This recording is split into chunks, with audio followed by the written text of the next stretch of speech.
There's a boy in the girls' bathroom. Chapter 1. Bradley Chalker sat at his desk in the back of the room, last row. No one sat at the desk next to him or at the one in front of him. He was an island. If he could have, he would have sat in the closet. Then he would shut the door so he wouldn't have to listen to Miss Ethel. He didn't think she'd mind. She'd probably like it better that way too. So would the rest of the class. All in all, he thought everyone would be much happier if he sat in the closet. But unfortunately, his desk didn't fit. "Class," said the Miss Ethel, "I would like you all to meet Jeff Fishkin. Jeff has just moved here from Washington, D.C., which, as you know, is our nation's capital." Riley looked up at the new kid who was standing at the front of the room next to Miss Ethel. Why don't you tell the class a little bit about yourself, Jeff?" urged Miss Ethel. The new kid shrugged. "There's no reason to be shy," said Miss Ethel. The new kid mumbled something, but Bradley couldn't hear what it was. "Have you ever been to the White House?" Miss Ethel asked. "I'm sure the class would be very interested to hear about that."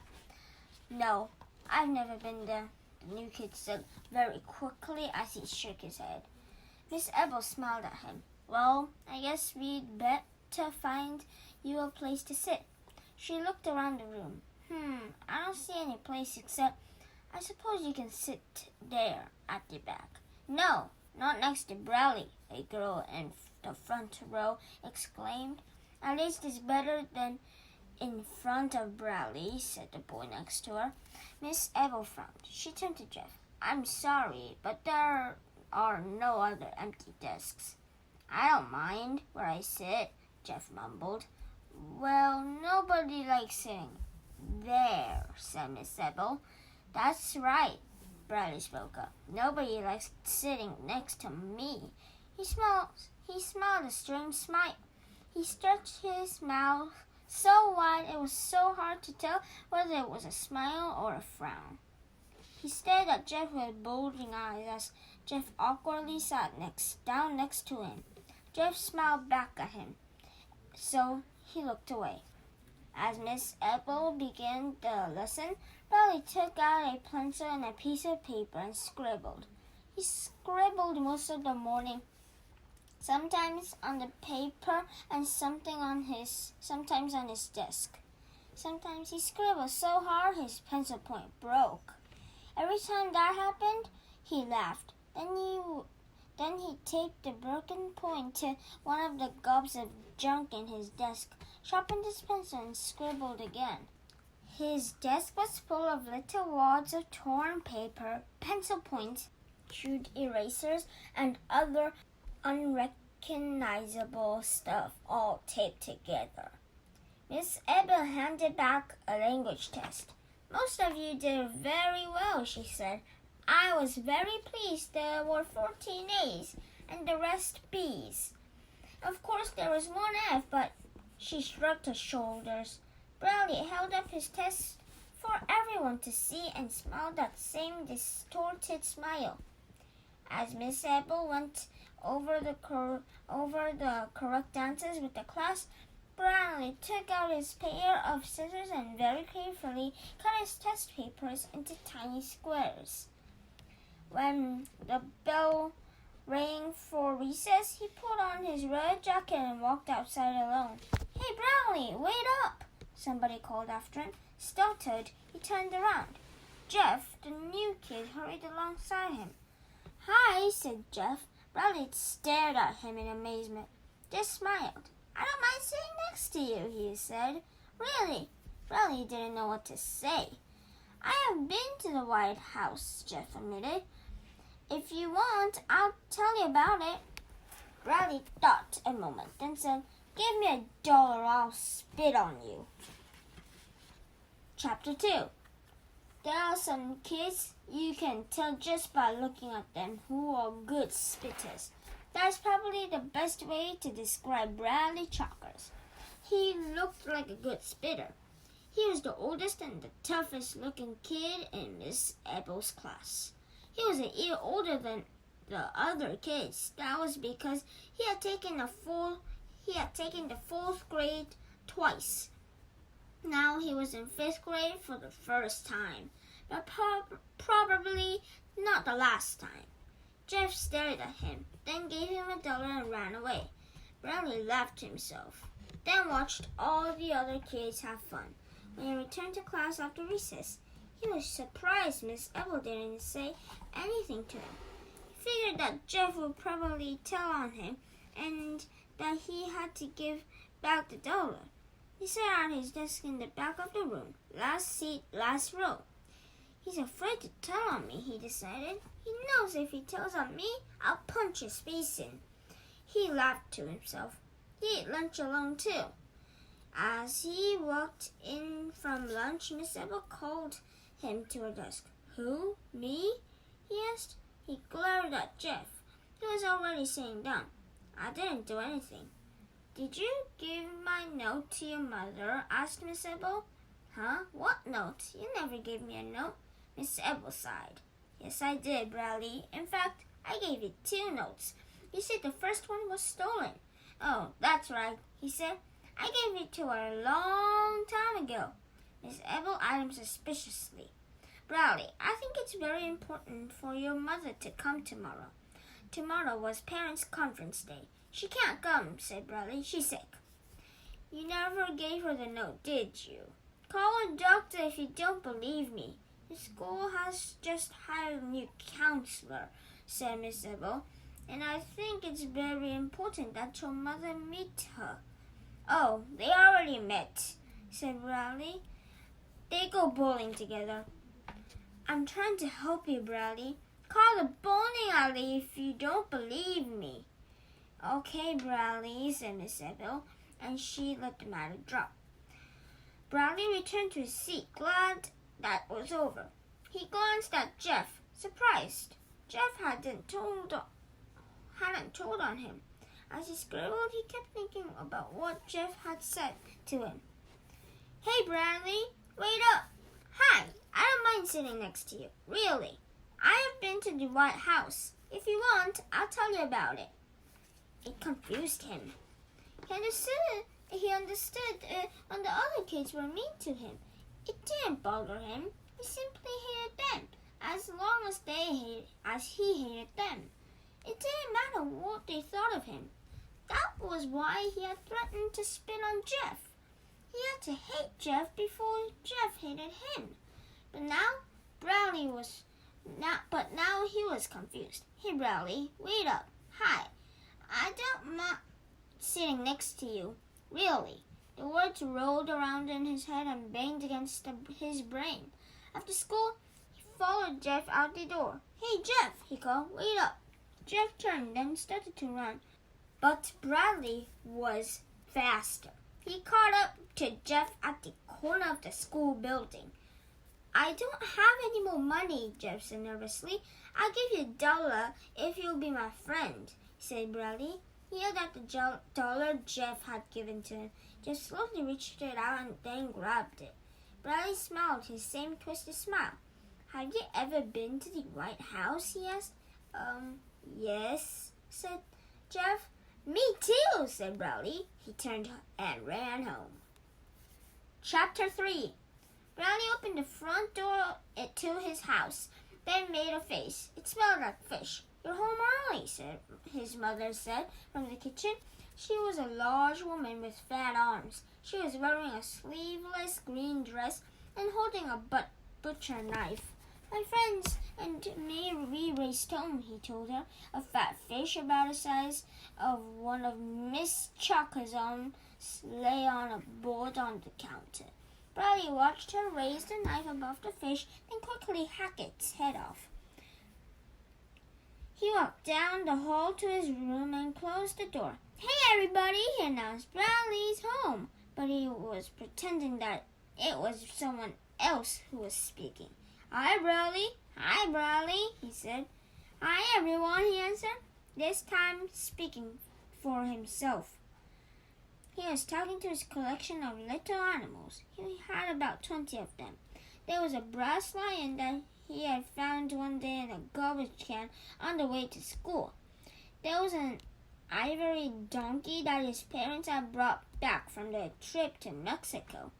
There were 2 owls that were once used as salt and pepper shakers, a glass unicorn with its horn broken, a family of cocker spaniels attached around the ashtray, a raccoon, a fox, an elephant, and a kangaroo, and some that were so chipped and broken you couldn't tell what they were. And they were all friends, and they all liked Bradley. "Where's Ronnie?" Bradley asked. "And Bartholomew?"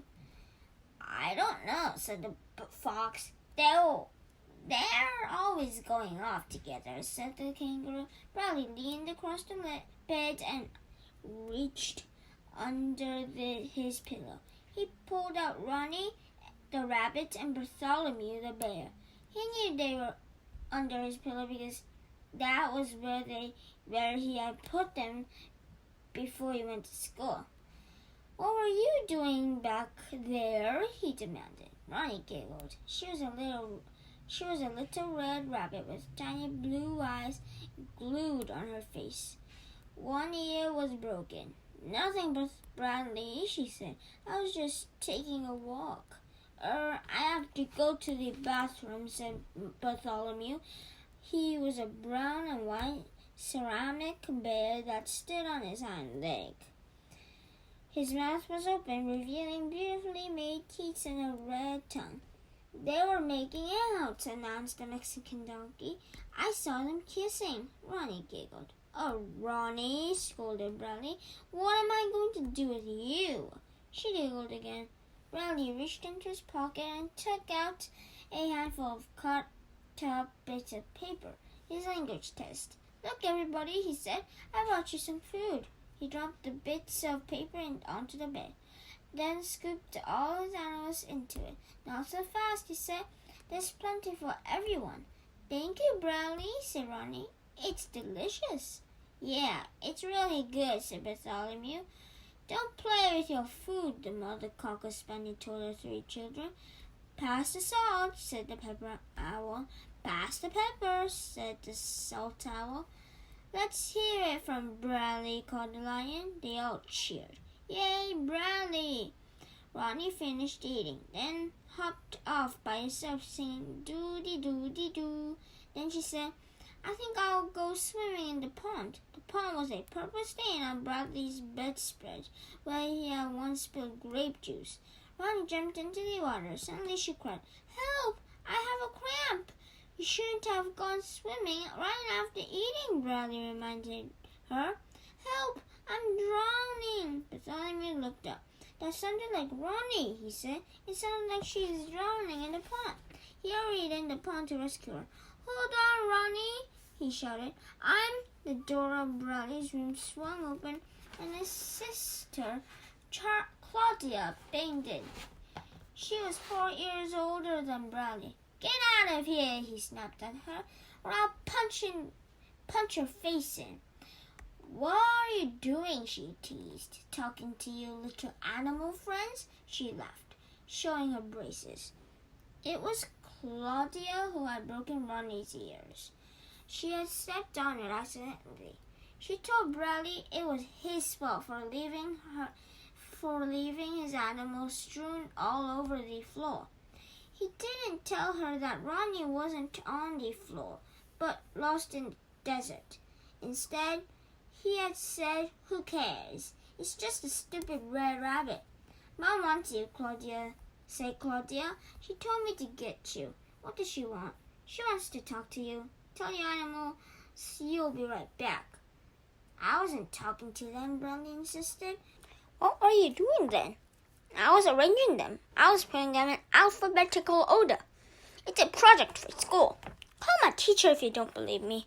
Claudia snickered. Although she made fun of Bradley's animals, she had really felt bad when she stepped on the rabbit. She knew it was Bradley's favorite. She had bought him the bed to make up for it. What do I want What do I want a bear for? He said when she gave it to him. Bradley went into the kitchen. The fish, now cut up and covered with onions, was frying on top of the stove. You want me? He asked. How's everything at school? Asked his mother. Great. In fact, today I was elected class president. Your grades all right? Yes. Miss Abel handed back a language test today, and I got an A. In fact, it was an A+. May I see it? Miss Abel hung it on the wall next to all my other A tests. Miss Abel just called, said his mother. His heart fluttered. Why didn't you tell me that tomorrow was parents' conference day? Asked his mother. Didn't I tell you? He asked innocently. No, I don't think so. I told you, he said. You said you couldn't go. You must have forgotten. Miss Abel seems to think it is important for me to be there, said his mother. That's just her job, said Bradley. The more mother she sees, the more money she makes.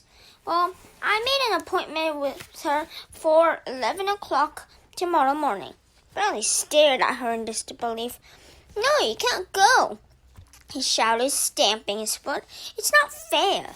Bradley, what? It's not fair. It's not fair.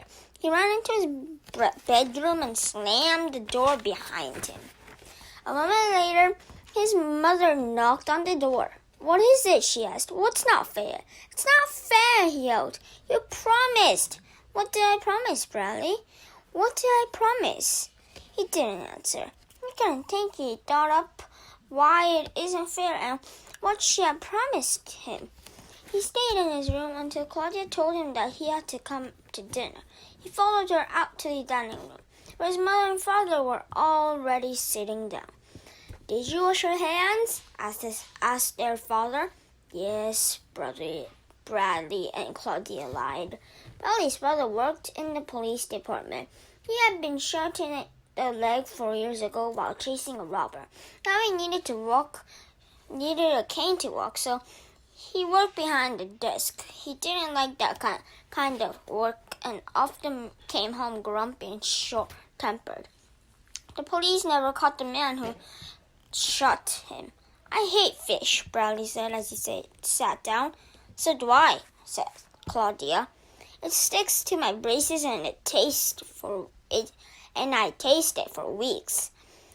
Brussels sprouts make me throw up, said Bradley. They smell like old garbage, said Claudia. That's enough, said their father. You both eat what's on your plates. Bradley held his nose with one hand while he ate, while he picked up a Brussels sprout with the other and put it whole into his mouth. What's all this nonsense about your mother breaking her promise? Asked father. Bradley was ready. She promised she'd take me to the zoo tomorrow, and now she won't. What? Exclaimed his mother. I never said I'd take you to the zoo. She did too, said Bradley. Since there is no school tomorrow, she said she'd take me to the zoo. I didn't even know there was no school tomorrow until his teacher called me this afternoon, his mother protested. You promised, said Bradley. Okay, said his father. Janet, what time is your appointment tomorrow with Bradley's teacher? 11 o'clock. Okay, you can go to your appointment and still have time to take Bradley to the zoo after lunch. But I never said I'd take him to the zoo. You did, accused Bradley. And we have to go in the morning. We have to be at the zoo at 11 o'clock. Claudia snickered. Why do you have to be at the zoo at 11 o'clock? He glared at her. Then turned back to his father because that's when they feed the lions. Claudia laughed. She promised she'd take me to see them feed the lions at 11 o'clock, Bradley insisted. His mother was flabbergasted. I don't even know when they feed the lions. 11 o'clock, said Bradley. Don't lie to your mother, said his father. Really, said Bradley. They feed the lions at 11 o'clock. I don't tolerate lying, said his father. I'm not lying, said Bradley. Call the zoo if you don't believe me. Don't lie to your mother and don't lie to me. Call the zoo. Your mother said she never promised to take you to the zoo. She's lying. Right after he said it, he knew it was a mistake. His father turned purple with rage. Don't ever call your mother a liar. Now go up to your room. Just call the zoo, Bradley pleaded. Maybe I did tell him I'd take him to the zoo, said his mother. See, said Bradley. Keep it up, Bradley, said his father. Just keep it up. You want to be a criminal when you grow up? You want to spend your life in jail? I see people just like you every day at the police station. Just keep it up. Bradley stared angrily at his father. Not all criminals go to jail, he asserted. What about the man who shot you? I said go to your room. Bradley stood up from the table. I didn't want to eat this junk anyway. He stomped down the hall into his room and slammed the door. Then he opened it and shouted, Call the zoo! One last time, then slammed it again. He lay on his bed and cried. Don't cry, Bradley, said Ronnie. Everything will be all right. You'll think of something, Bradley, said Bartholomew. You always do. You're the smartest kid in the world. Chapter 4. Bradley stood at the front door and hollered, Miss Abel is a liar. Don't believe anything she tells you. Bradley's mother got into the car, gritted her teeth, and drove to school. She's just as afraid as Bradley, if not more so, of what Miss Abel would tell her. She wanted to believe Bradley when he told her he was getting all the A's or was elected class president. She tried to fool herself that it could be true, even though she knew it couldn't. She knew her son, and she knew Miss Abel wouldn't take the trouble to call her on the phone if everything was really as wonderful as Bradley said it was. Still, she hoped. She opened the door to Bradley's classroom. No one was there. Hello? She called out timidly. She looked around. There was a bulletin board covered with 8 papers. She looked from one paper to another and hoped with all her heart that she'd see one with Bradley's name on it. She didn't. In the back corner of the room, she saw a chart that listed the names of every student in the class. Next to each name, there was a row of gold stars. Next to Bradley Chalkers, there were no stars. Miss Chalkers? Startled, she turned around to see Miss Abel. Oh, you scared me, she said, then smiled. Miss Abel didn't smile. Miss Chalkers sat at a chair next to the teacher's desk and bravely listened as Mrs. Abel told her about Bradley. There was nothing Miss Abel said that she didn't already know. Still, it hurt to hear it.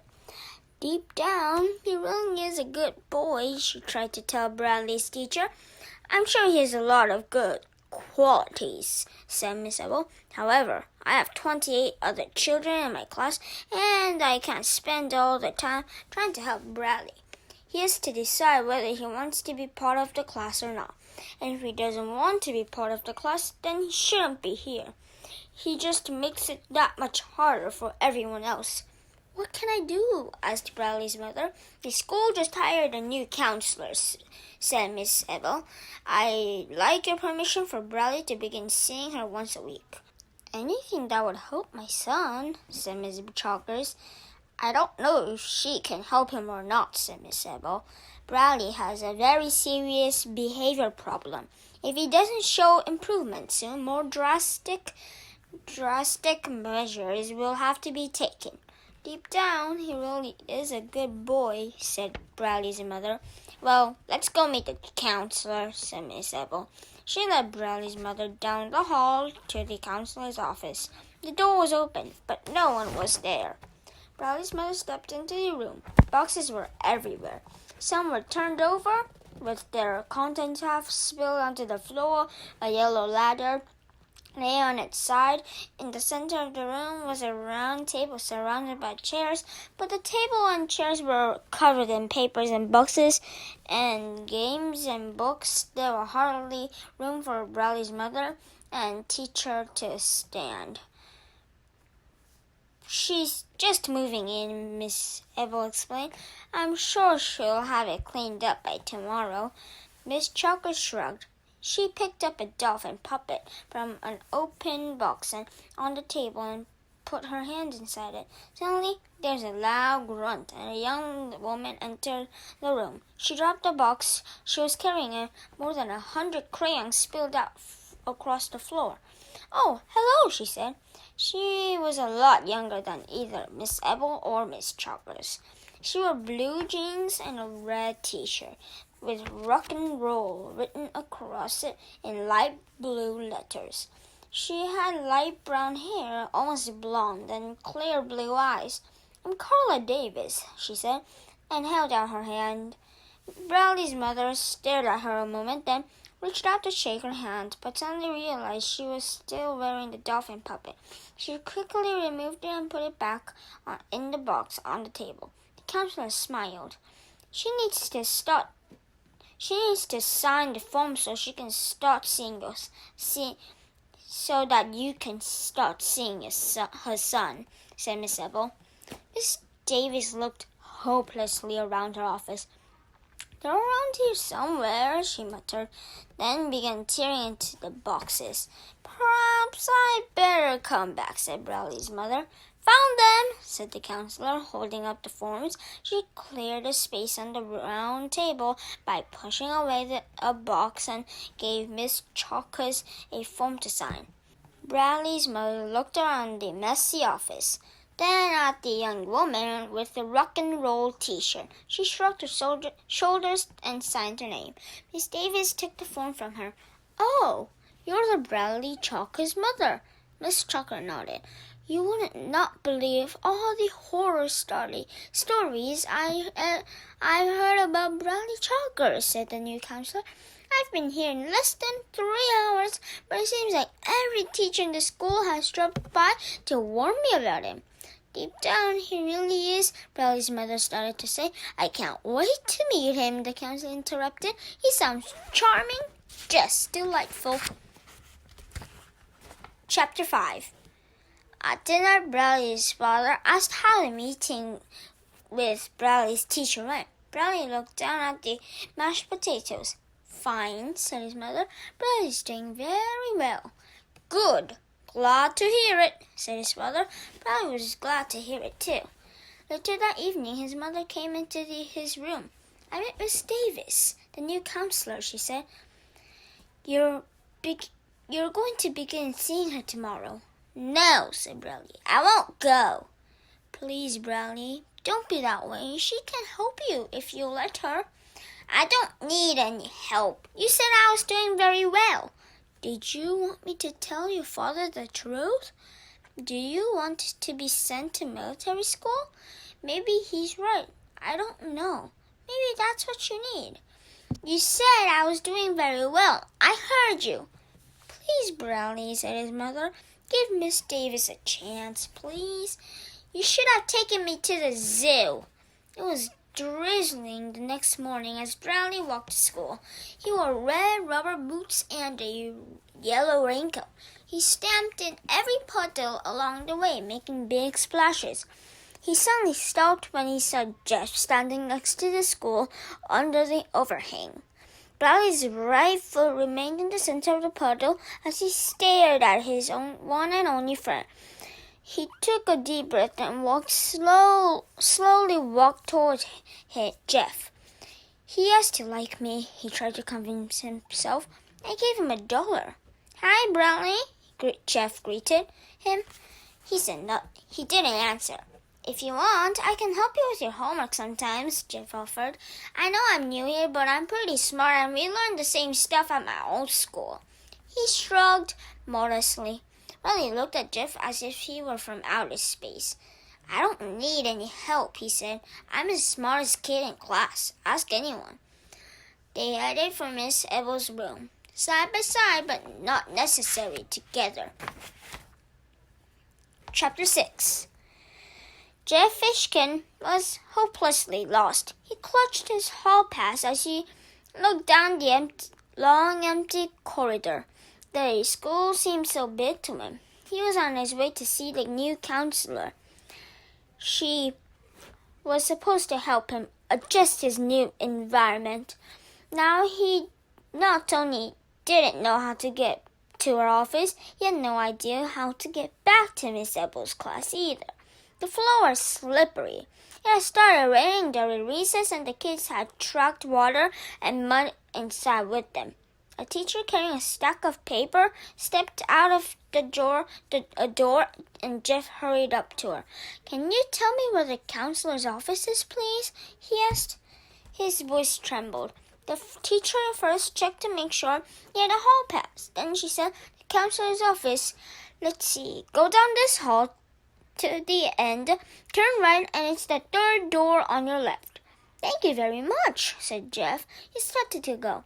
"No, wait," said the teacher. "That's not right. She's in the new office in the other wing. Turn around and go back the other way turn around and go back the way you just came. And turn left at the end of the hall, and it's the second door on your right." "Thank you," Jeff said again. He walked to the end of the hall, turned right, counted the second door on his left, and pushed it open. A girl with red hair and a freckled face was washing her hands at the sink. When she saw Jeff, her mouth dropped open. "What are you doing in here?" she asked. Jeff uttered. "Get out of here," she yelled. "This is the girls' bathroom." Jeff froze. He covered his face with his hands, then dashed out the door. "There's a boy in the girls' bathroom!" the girl screamed after him. He raced down the hall. Suddenly his fists leaped out from under him. He waved his arms wildly as he tried to keep his balance, then flopped down on the floor. "Oh, no, no, no, oh, no, no, no," he groaned. "What have I done? Oh, why didn't I just read the sign on the door? This is the worst day of my whole life." Suddenly he realized he was no longer holding the hall pass. He stood up and frantically looked around. "Don't tell me I dropped it in the girls' bathroom." He heard someone coming and hurried off in the opposite direction. He rounded the corner and spotted what looked like some kind of storage room. It was cluttered with boxes. He ducked inside and closed the door behind him. "Hello," said a voice. He spun around. A woman stepped down off a yellow ladder. "You must be Jeff," she said. "I'm Carla Davis." She smiled and held out her hand. "I'm so glad you've come. I was afraid you might get lost." Chapter 7. Jeff sat at the round table. The counselor sat across from him. "So, how do you like Red Hill School?" she asked. He stared straight ahead. "There's a boy in the girls' bathroom," echoed inside his head. "I imagine it must seem a little scary," said the counselor. He didn't answer. "I think it's scary," she said. "It seems so big. Any time I try to go anywhere, I get lost." He smiled weakly.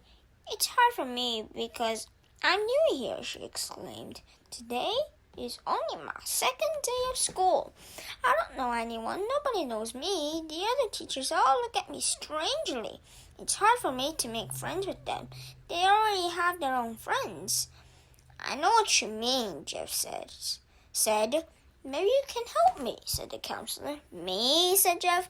"How can I help you? I'm the one who needs help." "Well, maybe we can help each other. What do you think about that?" "How?" "We are the two new kids at school," he said. "We can share our experiences and learn from each other." Jeff smiled.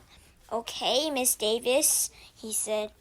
"You can call me Carla, not Miss Davis." He laughed. "Do you think Carla is a funny name?" Oh no, I just never called a teacher by her first name, that's all. But we're friends. Friends don't call each other Miss Davis or Mr. Fishkin, do they? Jeff laughed again. No, he said. Then he frowned. The kids in my class call me Fish Face. Have you made any friends? Asked Carla. I sort of made one friend, said Jeff, but I don't like him. How can he be your friend if you don't like him? Nobody likes him. At first, I felt sorry for him because nobody wanted to sit next to him. Miss Ebel said it out loud, right in front of the whole class. Nobody likes sitting there, she said. It was like he wasn't even there. It's bad enough when a kid says something like that, but a teacher, it must have hurt his feelings, said Carla. No, he just smiled. He may have been smiling on the outside, but do you think he really was smiling on the inside? I don't know. I guess not. I guess that's why I tried to be friends with him. I told him I liked sitting next to him, but then he said, "Give me $1, I'll spit on you." What did you do? I gave him $1. I didn't want him to spit on me, but then later he said, "I'll give you $1 to be my friend." So I took it. It was my $1. So does that mean I have to be his friend, even though I just broke even? What do you think friendship is? Carla asked him. I don't know. I mean, I know what it is, but I can't explain it. Is it something you can buy and sell? Can you go to the store and get a quart of milk, a dozen eggs, and a friend? Jeff laughed. No. So does that mean I don't have to be friends with him? I won't tell you what to do, said Carla. All I can do is hope you think for yourself. I don't even know if Bradley wants to be my friend, said Jeff. Today at recess, we hung around together, but we didn't do anything. He acted like I was trying to push little kids into the mud. Can you share your feelings with him? Asked Carla. That's the real way to build a friendship, by talking and by being honest and by sharing your feelings. Like the way we're talking and being honest with each other now. That's why we are friends. But Bradley's different than you and me, said Jeff. I think you'll find that if you're nice to Bradley, he'll be nice to you. If you are honest and friendly with him, he'll be honest and friendly with you.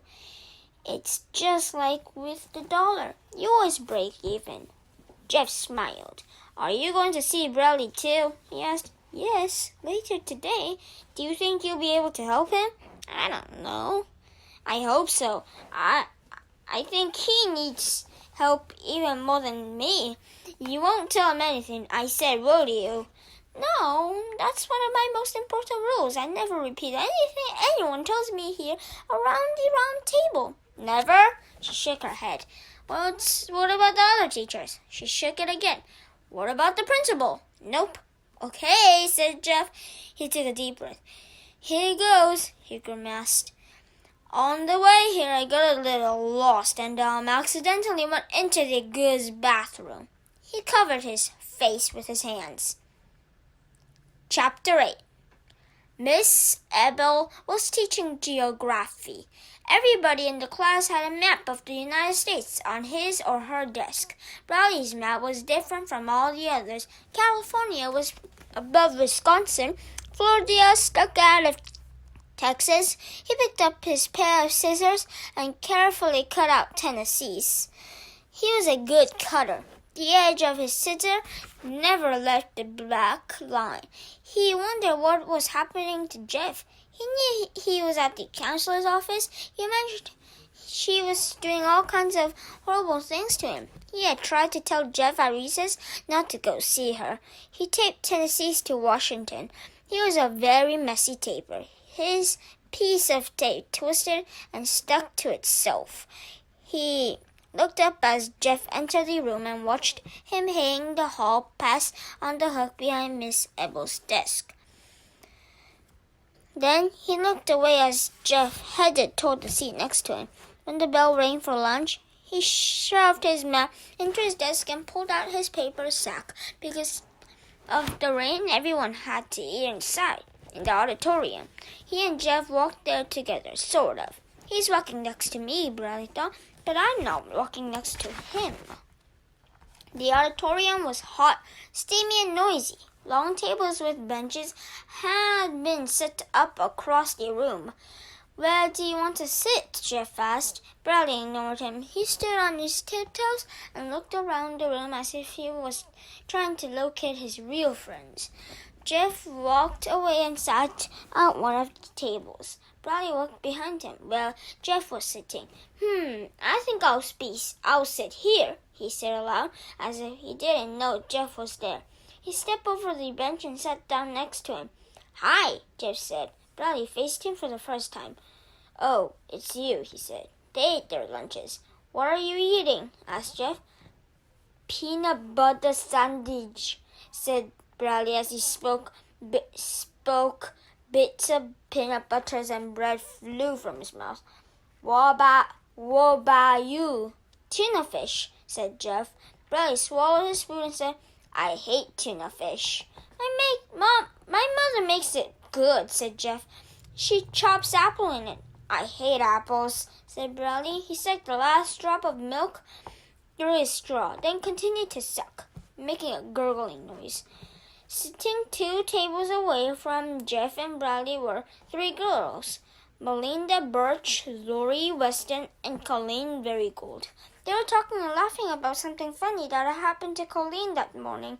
Colleen, who had red hair and freckled face, covered her mouth with her hands. There he is, she whispered. It's him.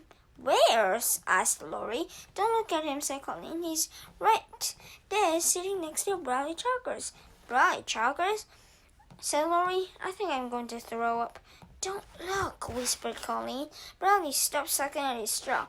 What did the counselor do to you? He asked. Jeff shrugged. Nothing. Did she yell a lot? Was she mean and ugly? No, she was nice. I think you'll like her. Me? Said Bradley. I'm not going to see her. I didn't do anything wrong. She's good at helping you solve the problem, said Jeff.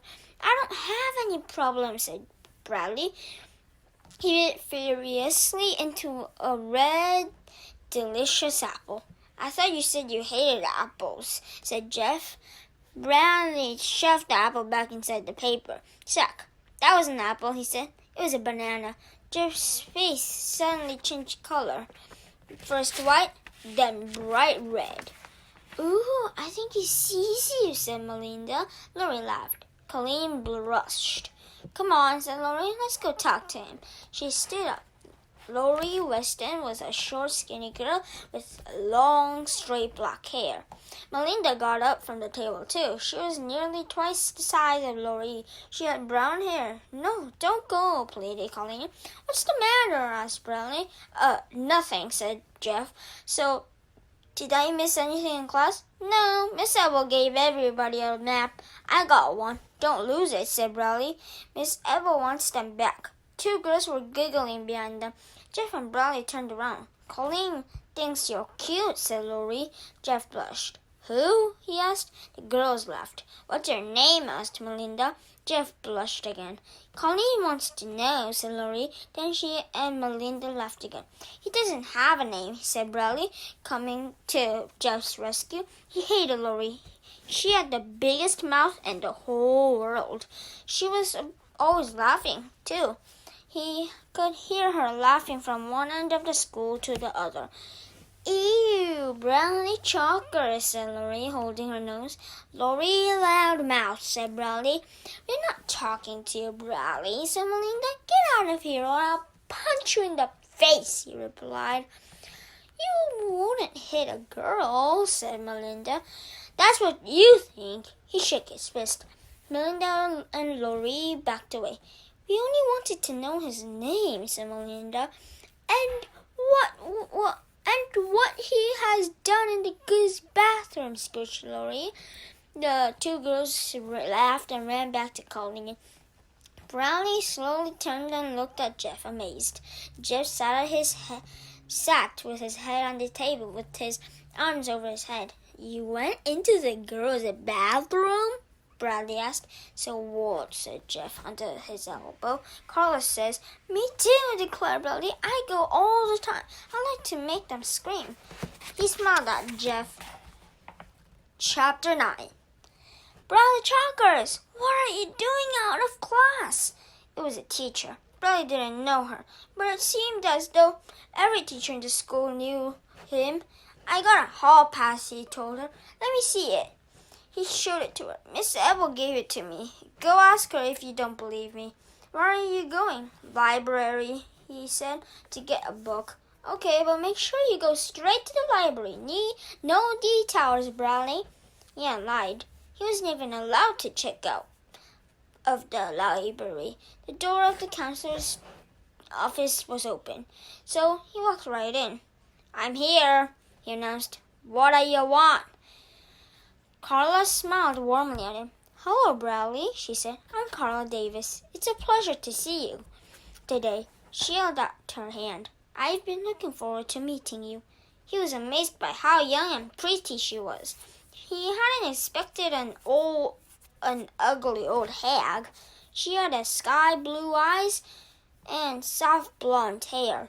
She wore a white shirt covered with different color squiggly lines, like some kid had scribbled on it. But as he stared at her at the shirt, he realized that it was made to look that way on purpose. Aren't you going to shake my hand? She asked. No, you're too ugly. He walked past her and sat down at the round table. She sat across from him. I appreciate your coming to see me, she said. I had to come. Miss Ebel made me. For whatever reason, I'm glad you came. I meant to go to the library, he explained. I came here by accident. Oh, I don't believe in accidents, said Carla. You don't believe in accidents? That was the craziest thing he had ever heard. She shook her head. What about when you spill your milk? Do you like milk? Asked Carla. No, I hate it. So, you spill it on purpose, she said. You just think it's an accident, she smiled. He stared angrily down at the table. He felt like he'd been tricked. I don't drink milk, he said. I drink coffee. He glanced around the room. It was full of all kinds of interesting-looking objects. This place is a mess, he said. I know, Carla admitted. I like messy rooms. Clean rooms are boring and depressing. They remind me of hospitals. Don't you get in trouble? Why should I? He didn't know the answer to that, but he knew that if it were his room and it was all this messy, he'd get in trouble. Well, I didn't do anything wrong, he declared. Nobody said you did. Well, then how come I have to be here? I was hoping you'd like it here, said Carla. I was hoping we could be friends. Do you think we can? No. Why not? Because I don't like you. I like you, said Carla. I can like you, can't I?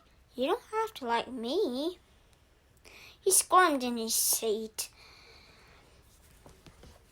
I was also hoping you'd be able to teach me things, said Carla. You're the teacher, not me. So, that doesn't matter. A teacher can often learn a lot more from a student than a student can learn from a teacher. I've taught Miss Ebel a lot, Bradley agreed. Today, I taught her geography.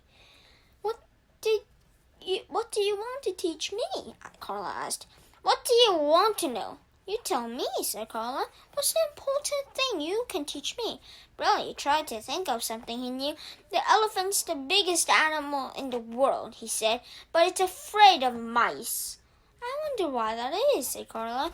Because, said Bradley, if a mouse ran up an elephant's trunk, it would get stuck and the elephant wouldn't be able to breathe, and so it would die. That's how most elephants die. I see, said Carla. Thank you for sharing that with me. You're a very good teacher. He suddenly felt like he'd been tricked again. He didn't want to share anything with her. He hated her. What else do you want to teach me? She asked. Nothing, he said coldly. You're not supposed to talk in school. Why not? It's a rule, like no sticking gum in the water fountains. Well, in this room there are no rules, said Carla. In here everyone thinks for himself. No one tells you what to do. You mean I can stick gum in the water fountain? You could, except I don't have a water fountain. Can I break something? He asked. Certainly. He looked around for something to break, then caught himself in time. It was another trick. He'd break something and then he'd get in trouble. Nobody would believe him when he said that she had said there were no rules. I'm not in the mood, he said. All right, but if you are ever in the mood, there are lots of things you can break. Things I like very much and things that other children use. I will, he assured her. I know karate. He raised his hand sideways over the table. I can break this table in half with my bare hands. I'd hate to see you hurt your hand. Nothing ever hurts me, he told her. I've broken every table in my house, he declared. The chairs, too. Call my mother if you don't believe me. I believe you, said Carla. Why shouldn't I? You should. She did, too. For the rest of the meeting, no matter what he told her, she believed him. When he told her that his parents only fed him dog food, she asked him how it tasted. Delicious, he said. Meaty and sweet. I've always wanted to try it, said Carla. When he told her that the president had called him on the phone last night, she asked him what they talked about. Hats, he answered right away. Hats? What did you say about hats? I asked him why he didn't wear a hat like Abraham Lincoln. And what did he say? Bradley thought a moment. I can't tell you. It's top secret. Near the end of the session, Carla gave him a piece of construction paper and asked him if he wanted to draw a picture. He chose a black crayon from the big box of crayons and stayed with it the whole time. He scribbled wildly over the paper. Carla leaned over to look at it. That's very nice, she said. It's a picture of nighttime, he told her. Oh, I thought it was a picture of the floor of a barber shop after someone with a black curly hair got his hair cut. That's what it is, Bradley declared. That's what I meant. It's very good, said Carla. May I have it? What for? I like to hang it up on my wall. He looked at her in amazement. You mean here? Yes. No, it's mine. I was hoping you'd share it with me, said Carla. It cost $1.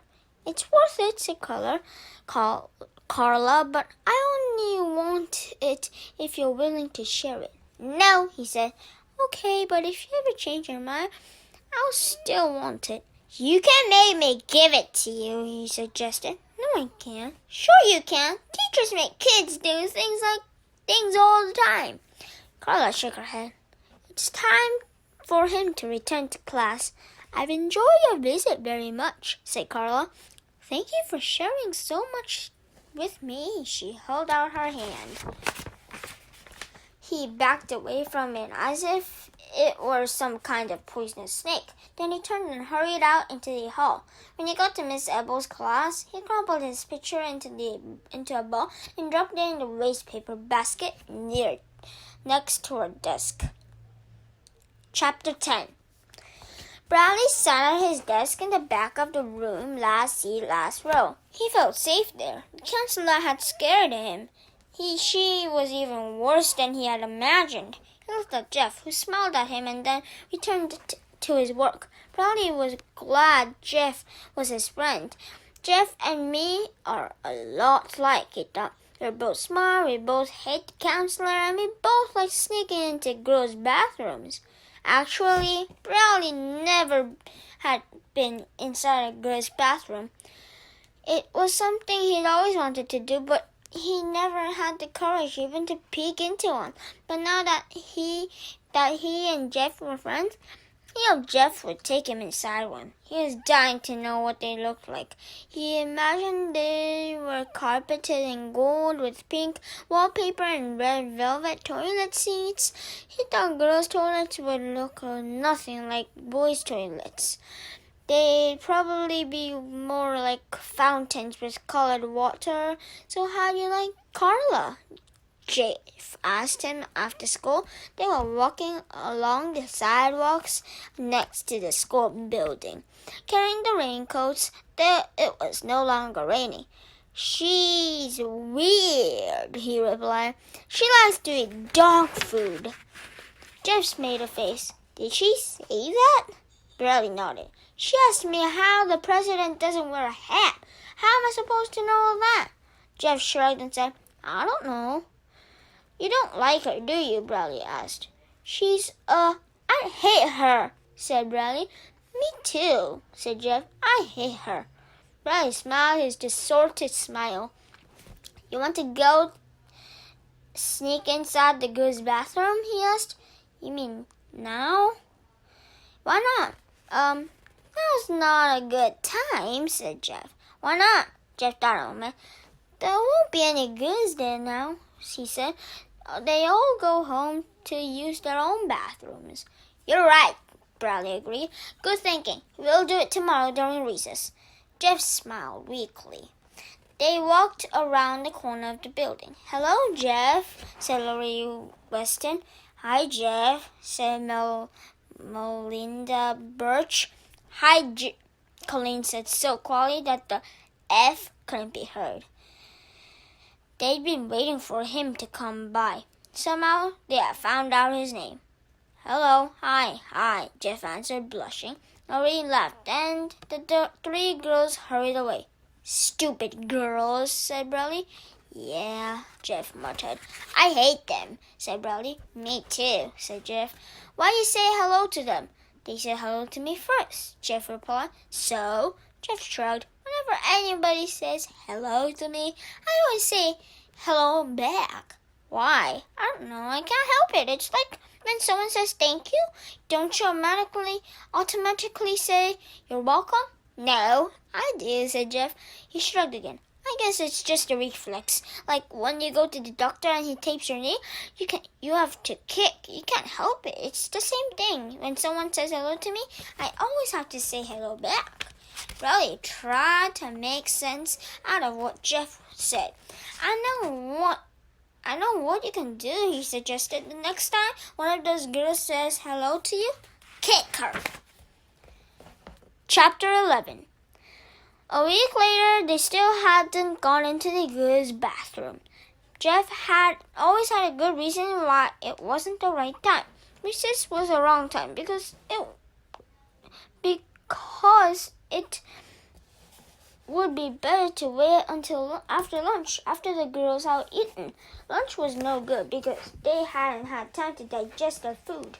Listening to Jeff, it would seem that the girls never had to go to the bathroom. But Bradley had never been happier. He was thrilled to have a friend. He even was beginning to like school. Jeff had 2 gold stars next to his name. Bradley felt proud when he looked at them, almost like he had earned them himself. What do you want to do? Jeff asked. Nothing, said Bradley. It was lunchtime. They had finished eating and were sitting out on the grass. Did the counselor say anything stupid today? Bradley asked. Jeff hesitated. He looked down at the ground, then boldly stated, I like her. Bradley was shocked. She said that I can like her even if you hate her, Jeff asserted. It doesn't mean that you and I can still be friends. We don't have to agree on everything. She said friendships are stronger when everyone has different opinions to share. You told her I hate her? Bradley asked. Jeff nodded. Good, except she didn't believe me, said Jeff. She's weird, said Bradley. She's never believes anything anyone says. I'm not going to see her anymore. She said you don't have to. I told her you wouldn't show up today, and she said that was okay. She said you don't have to do anything you don't want to do. Bradley turned and looked back toward the school, in the direction of the counselor's office. That's one of her tricks, he said. So what do you want to do? Jeff asked. Nothing. A basketball bounced away from the basketball court and rolled toward them. Jeff jumped up and grabbed it. Hey, fish nose, over here, called Robbie, a boy from their class. Kick it the other way, urged Bradley. Jeff threw the ball all the way on a fly to Robbie. You should just have kicked it onto the roof, said Bradley. Maybe they'll let us play, said Jeff. Let's ask them. Bradley shook his head. No, I don't want to. Jeff watched the boys play basketball for a moment, then sat back down with Bradley.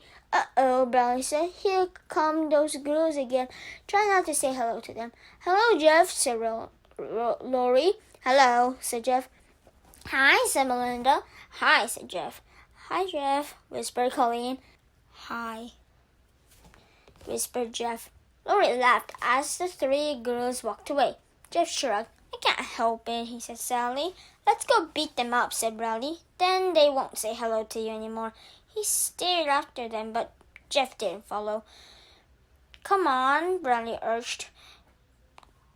Girls are easy to beat up. You just have to hit them once and they cry and run away. Not now, said Jeff. Why not? Everyone will see us. We'll get in trouble. Bradley stopped. You're right, he agreed. Well, we'll get them after school. I can't, said Jeff. I have to go right home after school and do my homework. Bradley was beginning to get fed up.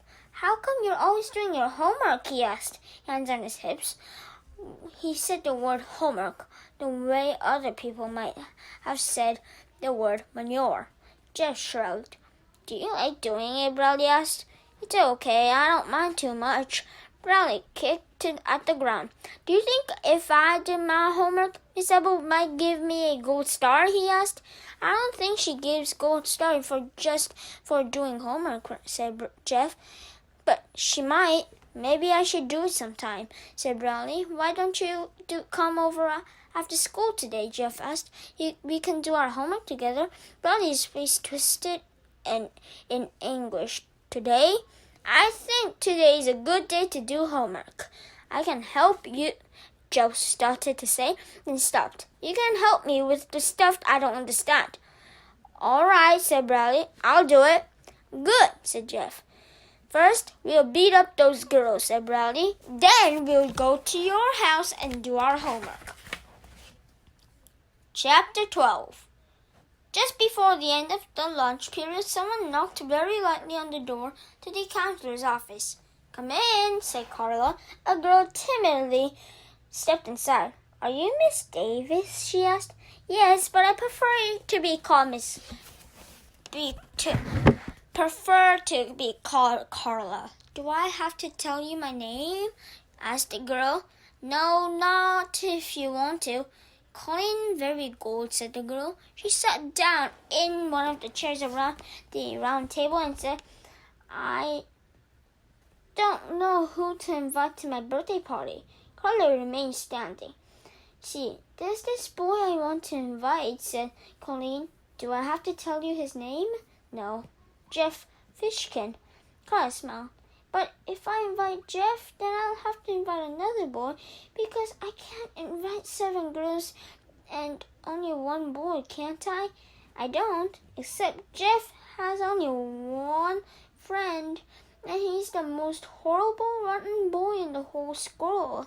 I can't invite Bradley Chalkers to my birthday party. I just can't. She took a breath. So what should I do?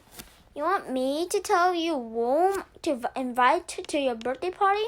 Lori said you're good at solving problems. Lori solves your own problems. I just help her think for herself. But I don't know what to think, Colleen exclaimed. I can't invite 7 girls and only 1 boy, and I can't invite Bradley. When's your birthday? November 13th. Then you still have plenty of time to think, said Carla. Let me give you a form for your parents to sign. Right now, I'm not even allowed to talk to you without your parents' permission. That's dumb, it isn't, said Carla. Some parents don't want strangers giving advice to their children. But my parents won't care, said Colleen. They said I can invite anyone I want to my birthday party. That's not the point, said Carla. She undid the form. Colleen reluctantly took it. Can't you just whisper it to me? She asked. Carla shook her head. Melinda and Laurie were waiting for Colleen when she came out. Who are you going to invite? Asked Melinda. Not Bradley, said Laurie. Please, not Bradley. I don't know yet, said Colleen. She won't tell me until my parents sign this form. Chapter 13. Bradley dragged his feet as he walked to Carla's office. She was waiting in the hall for him. It's a pleasure to see you today, she said. I appreciate your coming to see me. She held out her hand. He stepped past her and sat down at the round table. She sat across from him. The reason the president doesn't wear a hat is because the doorways are too low, he said. He used to wear one, but every time he walked through a door, he'd hit his hat and it would fall on the floor. That makes sense, Carla agreed. Thank you for sharing that with me. But, she whispered, I thought you weren't allowed to tell me such a top-secret information. The president says he trusts you, said Bradley. Thank you, Bradley, said Carla. I'm glad you trust me.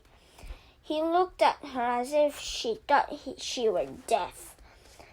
He hadn't said he trusted her. He had said the president trusted her, but he decided to let it go. But she was wearing a yellow shirt with a large green triangular button all the way down the front. On one side of the button was a big white exclamation point. On the other, there was a big white question mark. Jeff trusts you, he said.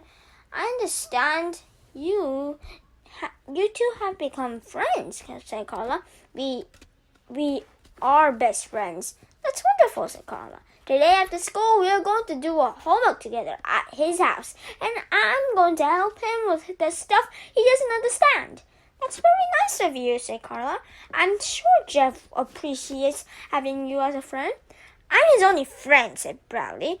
But even if he had other friends, he won't have any other friends, Bradley interrupted. You don't know that. Yes, I do. I'm his only friend. But suppose he makes new friends? I don't want him to. But if he made new friends, then his new friends will become your friends too.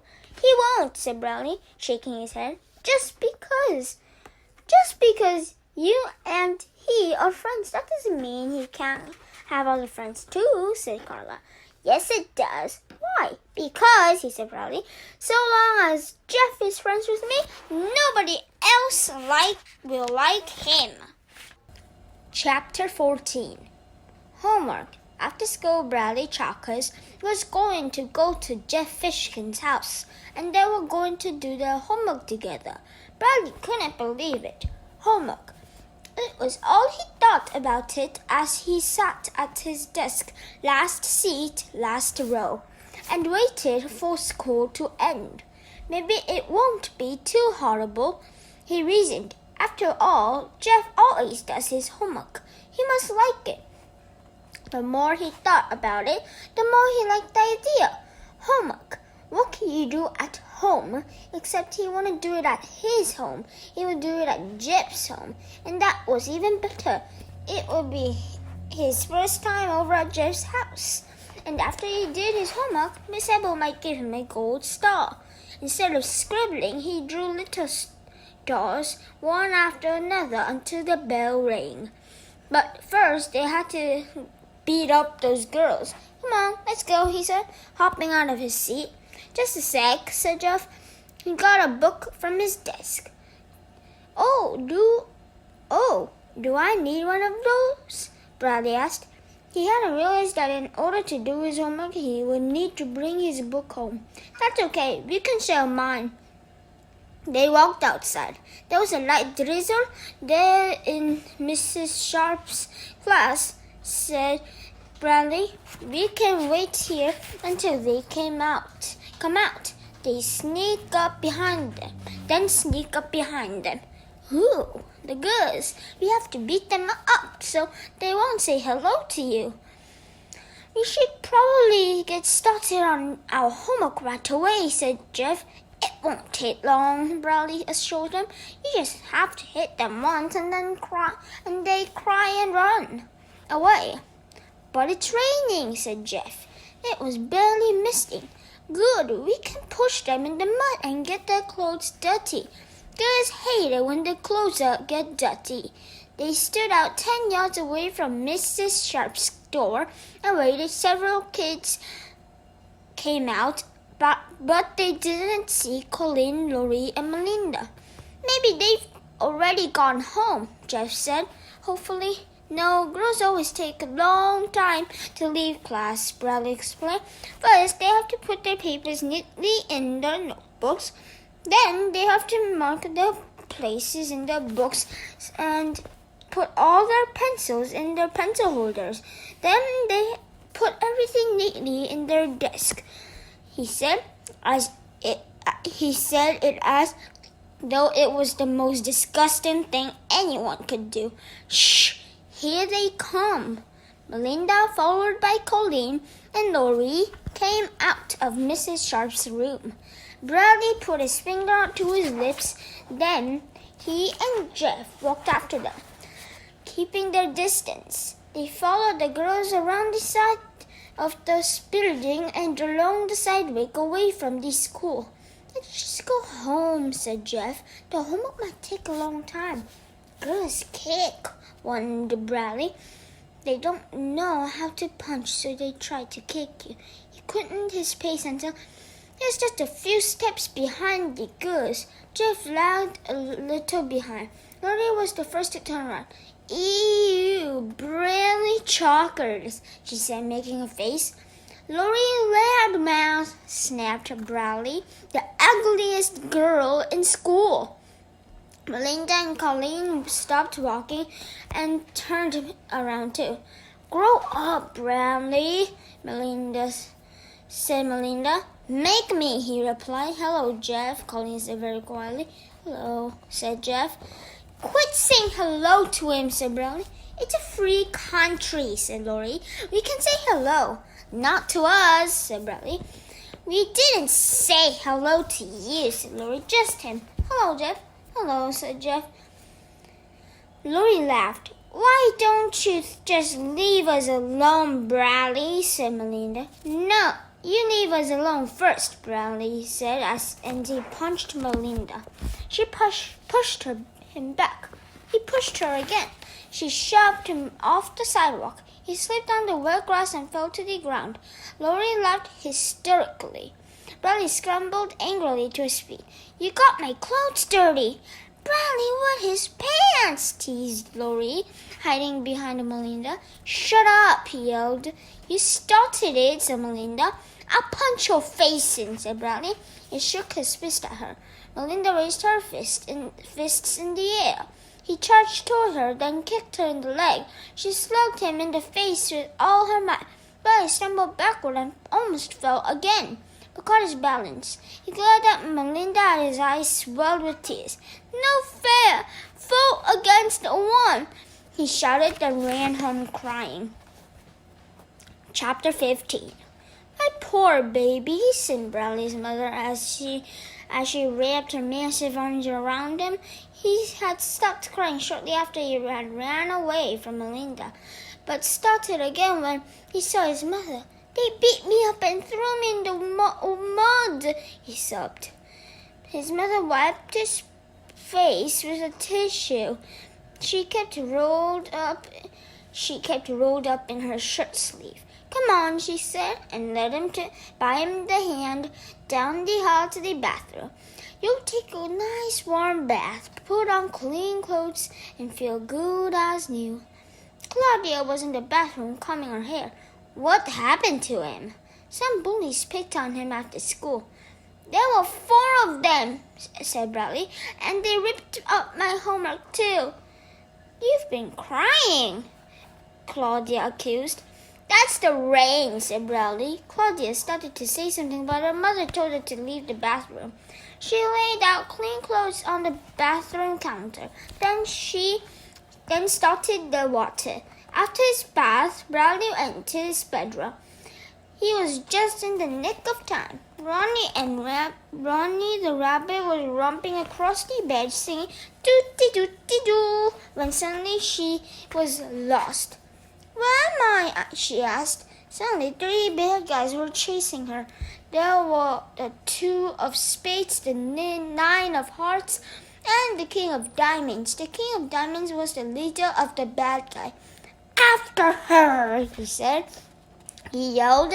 "Help!" called Ronnie. She ran to the edge of the bed. "The cliff!" She was trapped. The floor was 1,000 feet below. The bad guys moved in for the kill. "Let me go!" she shouted, then fell off the bed onto the floor. But that was an accident. Bradley picked her up and put her back on the edge of the bed. It never happened. There was time out. "What are you going to do to me?" said Ronnie, trembling on the edge of the cliff. "We're going to kill you," said the king of diamonds. "Oh, no, you're not," said a voice from behind. It was Bartholomew. "Get him, boys," ordered the king of diamonds. The cards attacked. Bartholomew punched the 2 of spades in the stomach, then flipped him over his head and over the cliff. "Ah!" The 2 of spades yelled as he fell as he fell 1,000 feet to his death. Next, Bartholomew beat up the 9 of hearts. "Go join your friend," he said as he threw him over the cliff too. "Ah!" cried the 9. Now only the king of diamonds was left. He came at Bartholomew, swinging an axe. "I'll chop off your head," he sneered. Bartholomew ducked. He kicked the axe out of the king's hand and punched his face. He threw the king over the cliff too. Ronnie ran to Bartholomew. "You saved my life," he said. "I know," said Bartholomew. They kissed. Claudia walked into the room. "Mom's making cookies because you got beat up," she said. "Ooh, you're going to have a black eye." "I didn't get beat up," Bradley declared. "I beat them up. I gave one kid 2 black eyes and another boy 3. "You can't give somebody 3 black eyes," said Claudia. "Shut up," said Bradley, "or I'll give you 4 black eyes." Claudia shrugged and left his room. Bradley got up from his bed and went into the kitchen, where his mother was making chocolate chip cookies. She let him lick the spoon. "I want to know the names of the boys who did this to you," she said. "I'm going to call you school principal." Bradley thought for a moment. "I don't know all their names," he said. "Don't be afraid to tell me," said his mother. "They won't hurt you anymore." Bradley thought a moment. "Jeff Fishkin," the man declared. "He was the leader of the gang." "I'll call the school first thing in the morning," said his mother. "Good," said Bradley. "I hope he gets in trouble. I hate him." Chapter 16. Bradley walked slowly, holding his hand over his eyes so nobody could see it. His mother would have let him stay home from school, but his father said he had to go. "He's scared," his mother had said. "Some bullies have been terrorizing him." "Babying him will not solve the problem," said his father. "He has to learn to stand up for himself and fight back. The only reason the bullies pick on him is because they know he's afraid." Bradley was afraid, but not of bullies. He wasn't scared of bullying either. It was little Laurie Weston who scared him.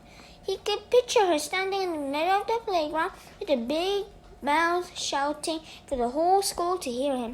"Melinda Birch beat up Bradley Chalkers and made him cry." Cautiously, he walked across the schoolyard, hand over eye, and entered Miss Sable's class. He sat down in the last seat of the last row. Jeff's chair was empty. Good, he thought, still covering his eye. He probably got kicked out of school.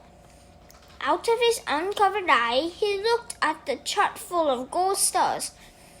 On the wall next to him, he was glad he didn't have any. He thought gold stars were ugly. Miss Abel was in the middle of teaching the difference between adjectives and adverbs when she suddenly stopped and asking, "Bradley, is there something the matter with your eye?" "No." "Then please take your hand away from it." "I can't," he said. "Why can't you?" He quickly tried to think of a reason why he had to keep his eye covered. His mind raced through 100 ideas. "My hand's stuck," he said. "Stuck?" asked Miss Abel. "I was gluing something and got glue on my hand, and then I accidentally touched my face with my hand and it got stuck." "Bradley, take your hand away from your eye." He grabbed his wrist with his free hand and pretended to try to pull it away. "I can't, it's stuck." "Do you want to go to the principal's office?" she asked. "He's good at unsticking things." "Wait, I think it's starting to loosen now," he said. He pried his hand. There was a bluish-black circle around his eye. For a few seconds, nobody said anything. Then everyone started talking at once. "What happened?" asked Miss Abel. But then quickly said, "Never mind, I don't want to know." She told the class to turn around and start again on adverbs and adjectives. Jeff walked in late. He said something to Mrs. Abel, then sat down next to Bradley. Bradley looked the other way at a chart full of gold stars. Of all the stars, Jeff's were the ugliest. For once, he wished he sat in the front of the room, then only Miss Abel would have been able to see his face where he was. Everyone could turn around and stare at him. All morning, Miss Abel had to keep telling kids to turn around and face front. When the bell rang for recess, he put his hand over his eye and hurried outside. He went to the far end of the playground where nobody would bother him. But the word quickly spread that Bradley Chalkers had a black eye, and kids kept wandering past him trying to get a peek. "Melinda fights dirty," said Jeff, coming up behind him. "She hit you when you weren't looking, and you couldn't hit her back because it's impolite to hit a girl." "Right," said Bradley, turning around. "I would have punched her face in, except it's impolite." Melinda probably told the whole school that she beat me up. She's so stupid. "No, I don't think she told anybody. After you left, she asked me not to tell anyone what happened. She made Lori and Colleen promise not to tell too." "She's probably afraid I'll punch her in the face," said Bradley. "Probably," said Jeff. "Then this morning, I was called into the principal's office. He thought I was the one who hit you." "What'd you tell him?" Bradley asked. Jeff shrugged. "I told him you were my best friend." "The principal's stupid," Bradley agreed. Chapter 17. Jeff and Bradley ate lunch together around the side of the school building, but nobody would bother them. Jeff stood up. "I'll be right back," he said. "I have to go to the bathroom." "Which one?" Bradley asked. "Boys," said Jeff. "Oh," said Bradley. "I'll wait for you here." It was a very long wait. "Hey, Jeff," Robbie called as Jeff stepped out of the bathroom. "Me?" said Jeff. It surprised him because Robbie had always called him Fish Nose or Fish Brain. "Come over here," said Robbie. A group of boys was with him. Jeff recognized some from his class, but didn't know them all. One of the boys had a basketball. "Hi, Jeff," said Brian, a boy from his class. "Hi, Brian," he replied. "How's it going, Jeff?" said Russell. "Okay." "This is Jeff Fishkin," Robbie told the boys who weren't in his class. "He's the guy who gave Chalkers the black eye." "Way to go, Jeff," said one of the boys. He didn't know. Alright, Jeff, said another. Oh man, would I have liked to have seen that? Man, when I saw Chalker's eye today, said Robbie, I just smiled. And then I found out you got called to the principal's office. I thought, way to go, Jeff. You didn't get in trouble, did you, Jeff? Asked Dan. Jeff shook his head. They probably gave him a medal, said Russell, laughing. The others laughed too.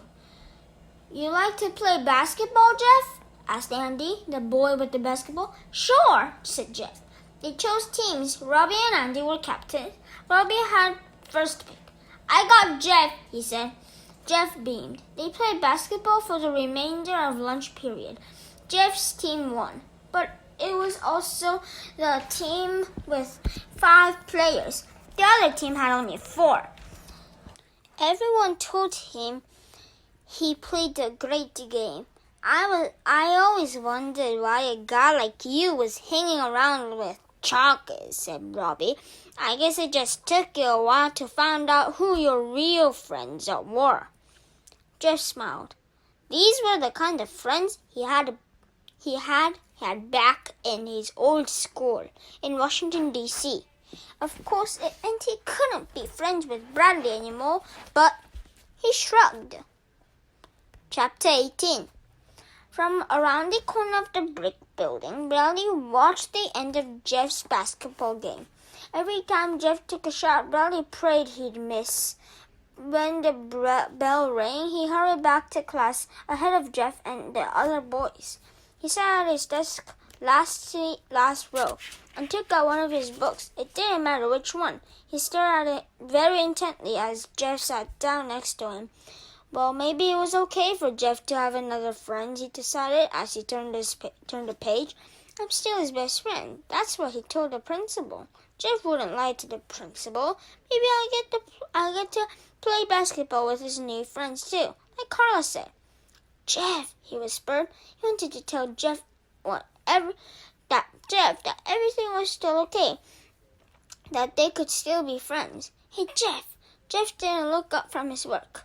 Jeff works hard, Bradley realized. That's how he gets all the gold stars. He had to wait until after school.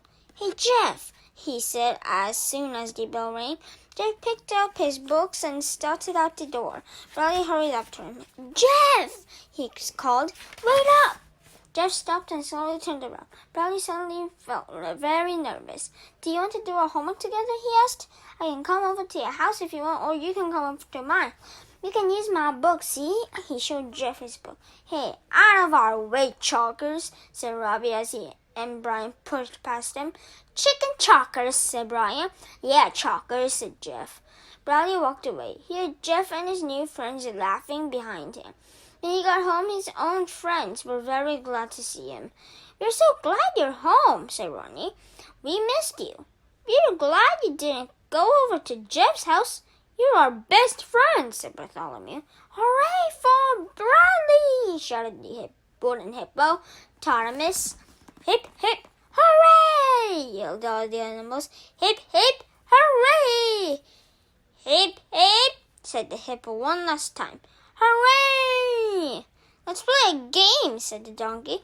What do you want to play? Asked Ronnie. Anything but basketball, said Bartholomew. I hate basketball. Basketball is a stupid game, Ronnie agreed. It's the worst game in the world, said the hippo. Why would anyone want to play basketball? Laughed the ivory donkey. All the other animals laughed too. Chapter 19. Everything returned to normal. Bradley scribbled, cut up bits of paper, and taped things together. He hated everyone, and everyone hated him. That was the way he liked it. He shuddered whenever he remembered that he actually had almost done his homework. He couldn't imagine anything more horrible than that. And he was glad Jeff wasn't his friend anymore. He realized he was better off without friends. In fact, he never was friends with Jeff. I was just pretending to be his friend. He decided he'd never pretend to be anybody's friend anymore. he decided he'd never pretend to be anyone's friend again. Jeff was normal now too. That was what he told Carla.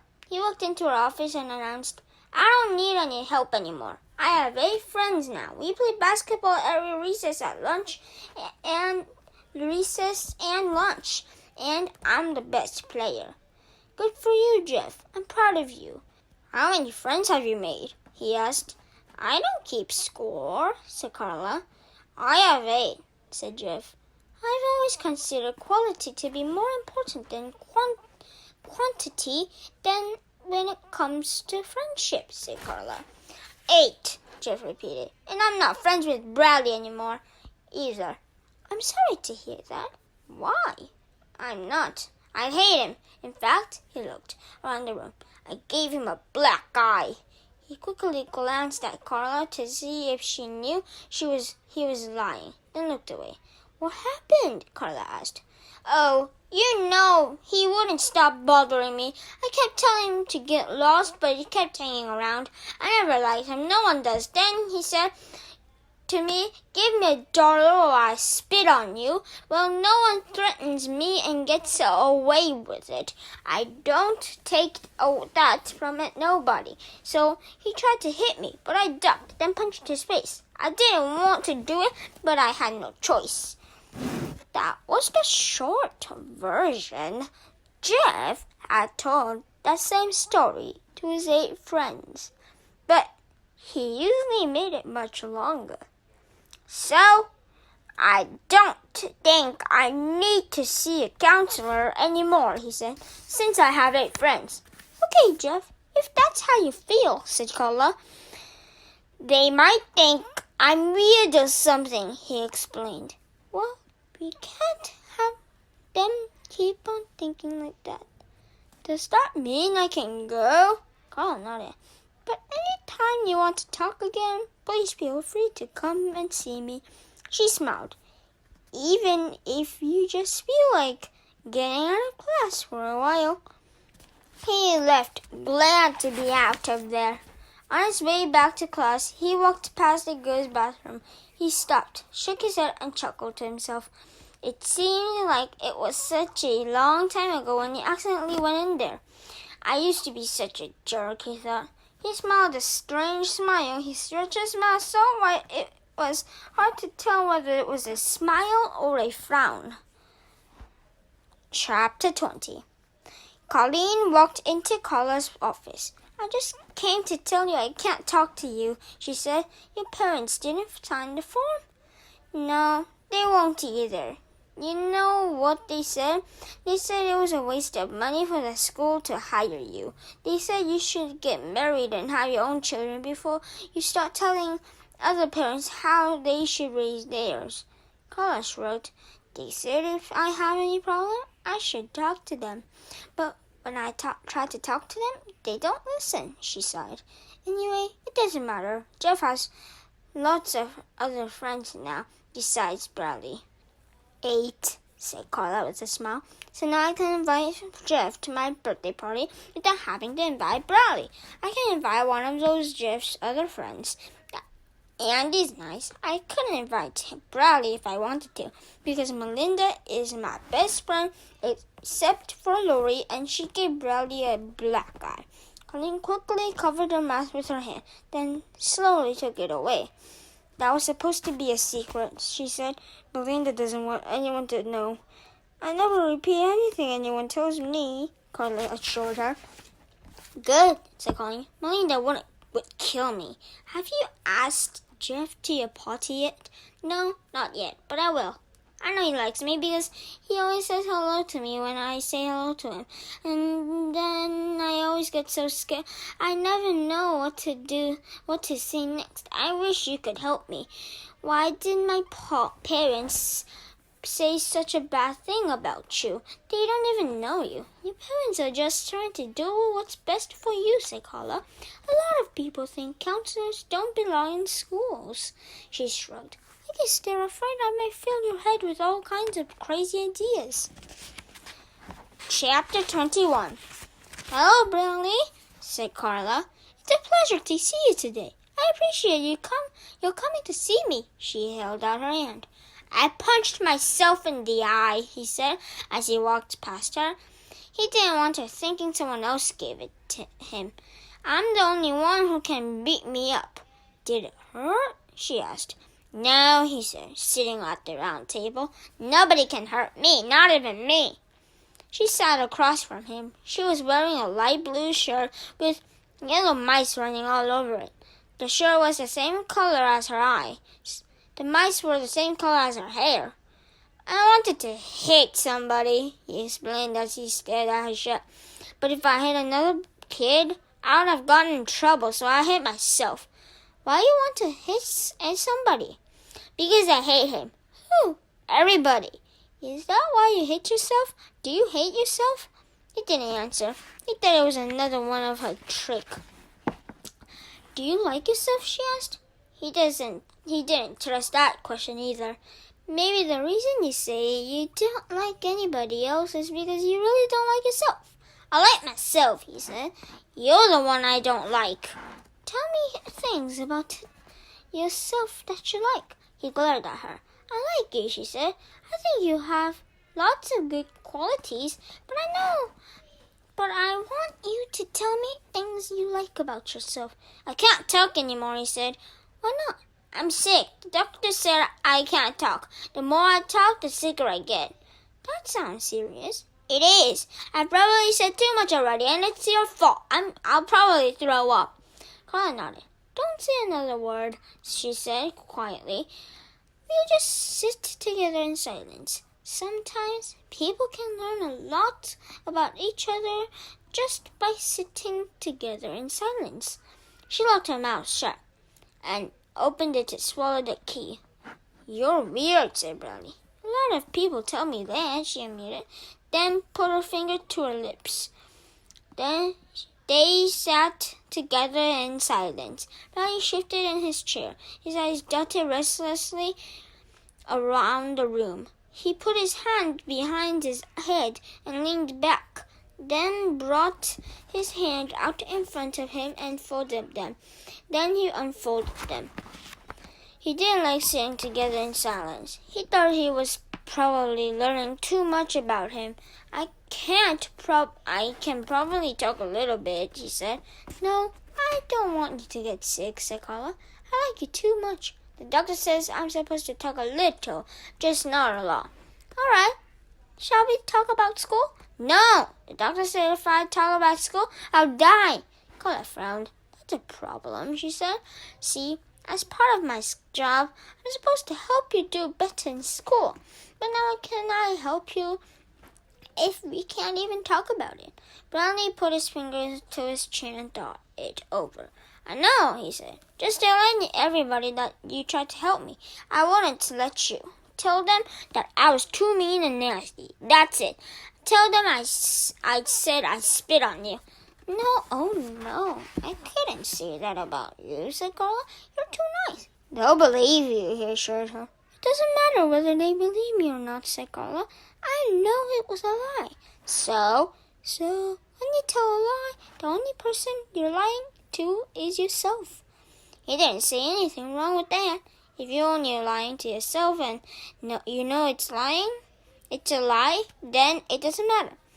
"I just wish I knew why a smart kid like you keeps failing." "It's because Miss Ebel doesn't like me," said Bradley. "Shh," said Carla. "Don't talk about it." "Well, I can probably talk about school a little bit without dying," he said. "Okay," said Carla said hesitantly.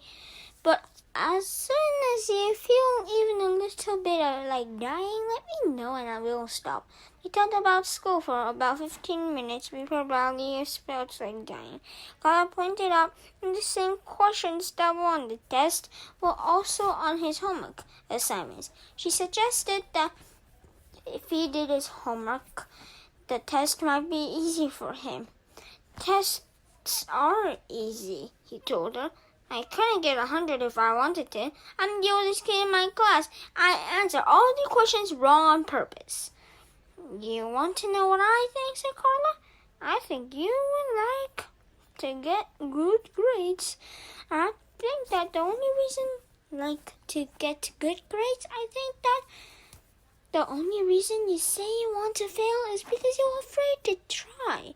You're afraid that even if you try, you still fail. I'm not afraid of anything, said Bradley.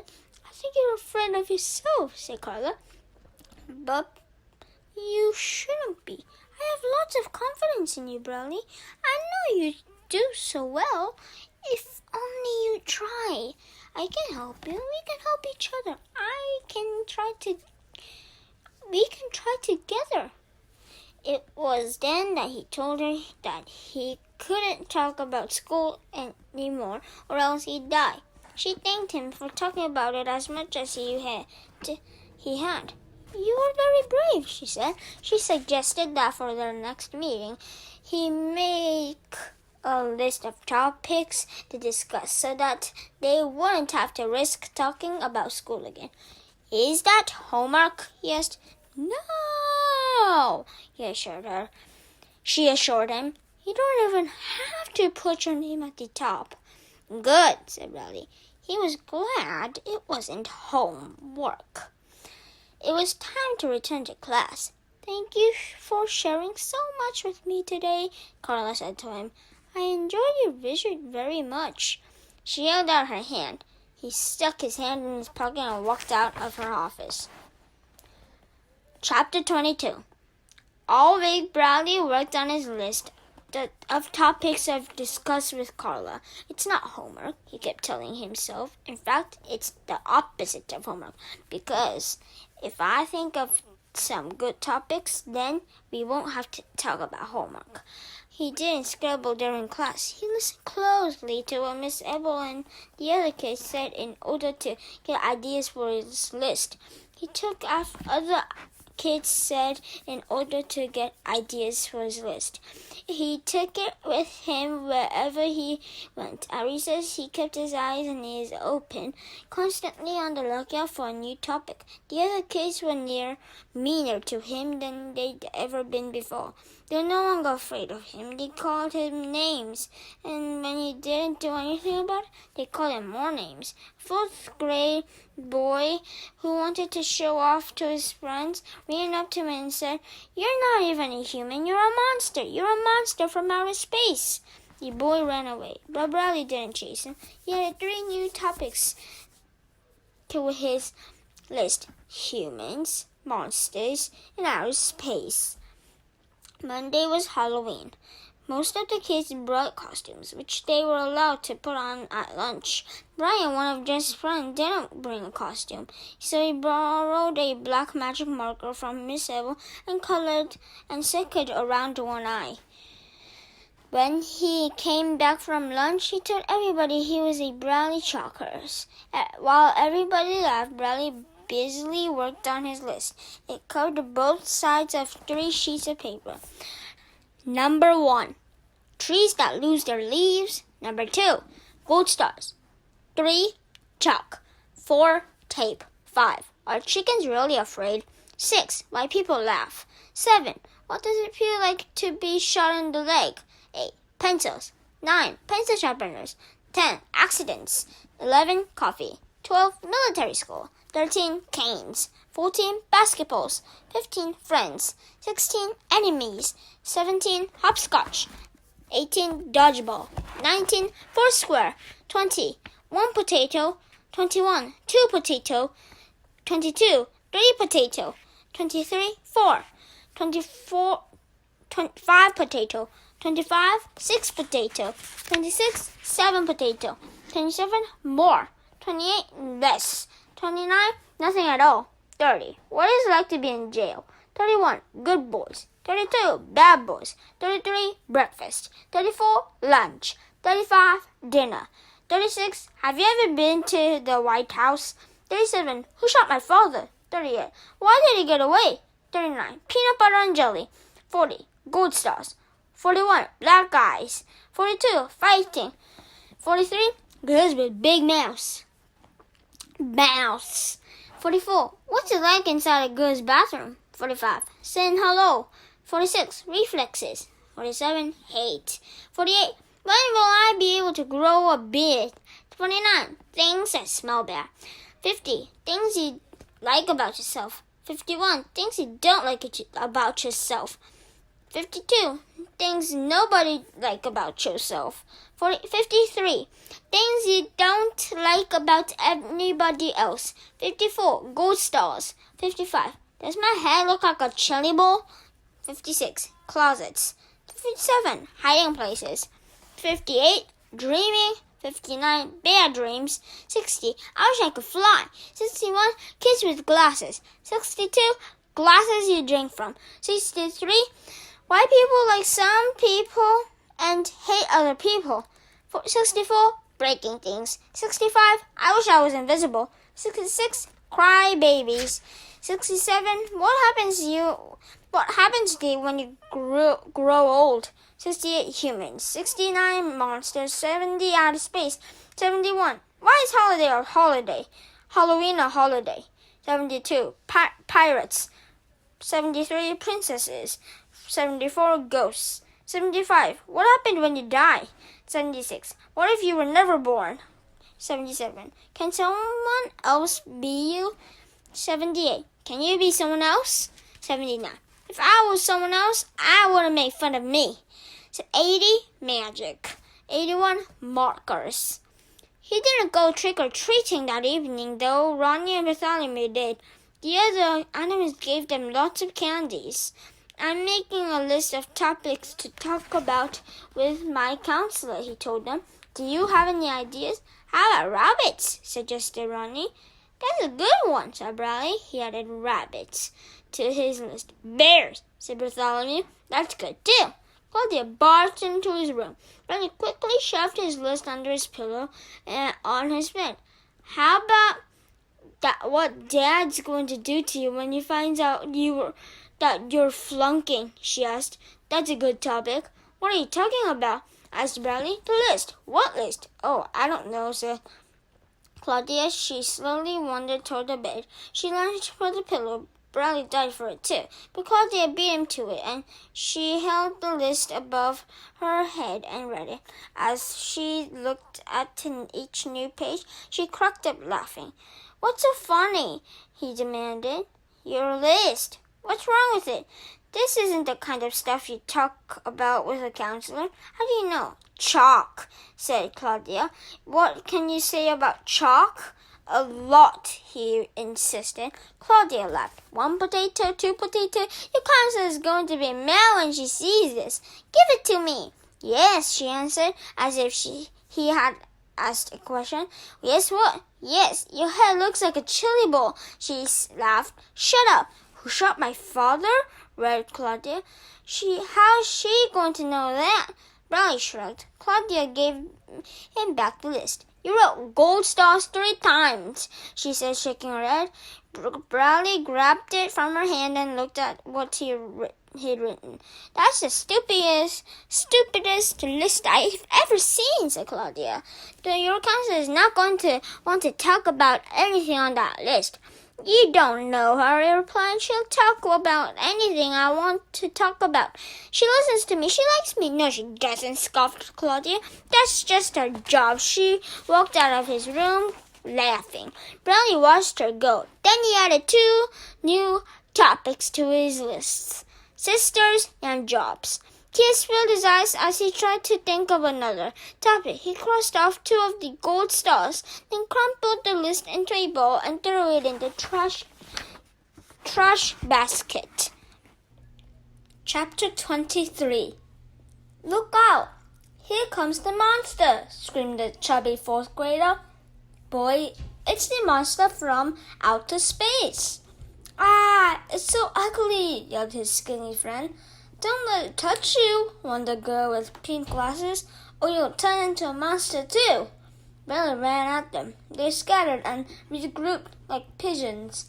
He sat down to eat his lunch. It sure is a stupid monster, shouted the 3rd grader. After lunch, Bradley sat at his desk, last row. He didn't look at Jeff. He didn't look the other way either, at the chart full of gold stars. and he didn't look straight ahead at Mrs. Ebel. He didn't look anywhere. It was time to see Carla again. He took the hall pass from Mrs. Ebel and walked out of the classroom. He hated Carla. He didn't want to make the same mistake with her that he had made with Jeff. He realized Claudia was right. Carla didn't like him. That was just her job. She was waiting for him outside her door. "Hello, Brownie," she said as she held out her hand. "It's a pleasure to see you today. I appreciate you coming to see me." He walked past her and sat down at the round table. She sat across from him. She was wearing a long-sleeved white shirt with 2 triangles on it, one red and one blue. "Did you make a list of topics to discuss?" she asked. "No, you're the teacher. So you're the one who has to say what we talk about, not me. That's your job." "Well, let me think," said Carla. "Are you sure you can't think of anything?" He shook his head. "I'm surprised. I thought you would have come up with a lot of interesting topics." "Well, in that case, we'll have to talk about school. Shall we start with homework?" "Monsters from outer space," he replied. "Monsters from outer space," he replied. "You said I could pick the topic. I want to talk about monsters from outer space." "What a wonderful topic," said Carla. "The only way to kill them is with a ray gun," said Brownie. "Regular guns, or even hand grenades, and atomic bombs won't kill them. You need a ray gun." He stood up and pretended to shoot a ray gun, making a noise that sounded like a cross between a machine gun and a horse. Carla put her hands to protect herself. "Don't shoot me," she said. "You're a monster from outer space," he told her. "No, I'm not. I'm a counselor." He stopped firing. "Do you believe in monsters from outer space?" She shook her head. "No, but I do believe there are other types of creatures living in the outer space. I just don't believe in monsters. I believe that Earth is just one small planet in a gigantic universe.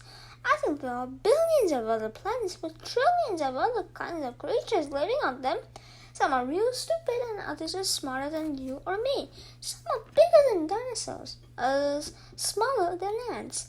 But out of all those creatures, I don't think there's even one monster." "Not even one?" "No," said Carla. "I think everyone has good inside him. Everyone can feel happiness and sadness and loneliness. But sometimes people think someone's a monster. But that's only because they can't see the good inside that's there inside him. And then a terrible thing happens. They kill him? No, even worse. They call him a monster. And even people start calling him a monster. Everyone treats him like a monster. And then after a while, he starts believing it himself. He thinks he's a monster too. So he acts like one. But he still isn't a monster. He still has lots of good buried deep inside him." "But what if he's real ugly?" asked Brownie. "What if he has green skin and only one eye in the middle of his face and 3 arms and 2 hands on each arm and 8 fingers on each hand?" Carla laughed. "You and I might think that's ugly," she said, "but that's just because it's different from what we're used to seeing. On that planet, that might be considered beautiful. You may have just described a handsome movie star." Brownie laughed. "On that planet, they probably think I was ugly because I don't have green skin and I have 2 eyes." Brownie shook his head. "No, they might think I was ugly, but not you." "Why, Brownie?" Carla said with astonishment. "That's the nicest thing you ever said to me. Thank you." He blushed. He hadn't meant it the way it came out. "I don't want to talk about monsters anymore," he mumbled. "Okay," said Carla. "I think we had a very good conversation, don't you? You picked an excellent topic." For the rest of the session, he colored. He took a green crayon out of Carla's large box of crayons and tried to draw the creature from outer space that he had described. He was able to draw the 3 arms and 6 hands. He had trouble fitting 8 fingers onto each hand. He looked up. Carla? Yes, Brownie? Can you see inside monsters? He asked. Can you see the good? That's all I see. He returned to his picture. He drew a black eye in the middle of the creature's face. He drew a red heart inside the creature's chest to show all the good that was there.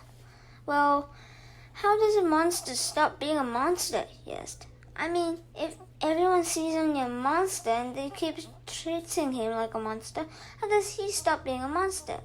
It isn't easy, Carla said. I think first he has to realize for himself that he isn't a monster. That, I think, is the first step. Until he knows he's not a monster, how is anybody else supposed to know? Brownie finished coloring and showed his picture to Carla. He's a movie star on his planet, he said. Everyone loves him.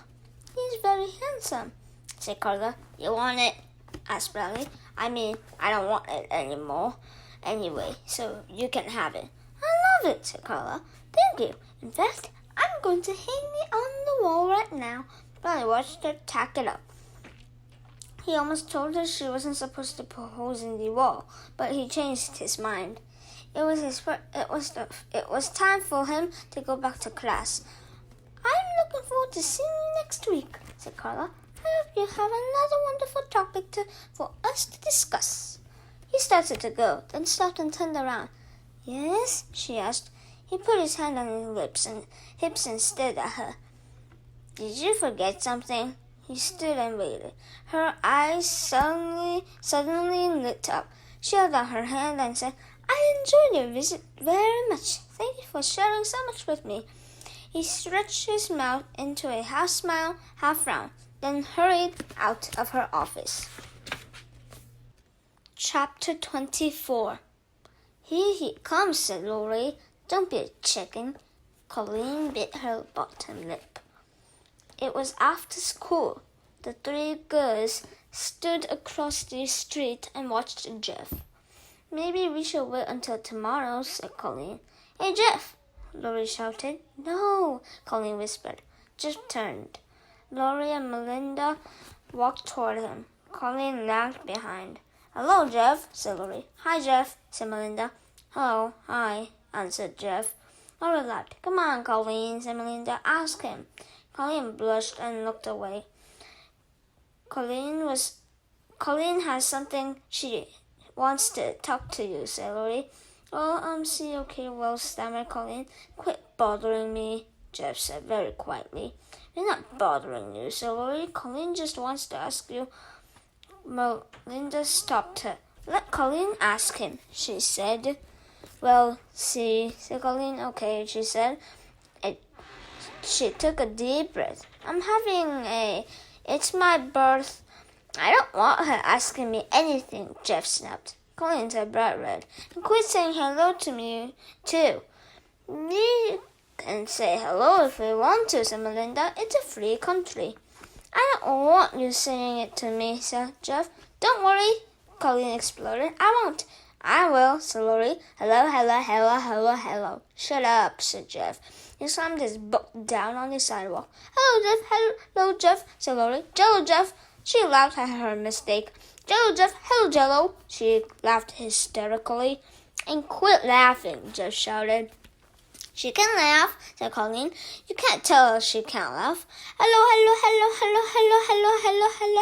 Hello, said Laurie as fast as she could. Shut up, screamed Jeff. You shut up, said Melinda. I'm not afraid of you, Melinda, said Jeff. I'm not afraid of you either, said Melinda. Jeff raised his fist in the air. Melinda did the same. Laurie shrieked with anticipation. Okay, hit me, said Jeff. You hit me first, said Melinda. No, you hit me first, said Jeff. Somebody hit somebody, shouted Laurie.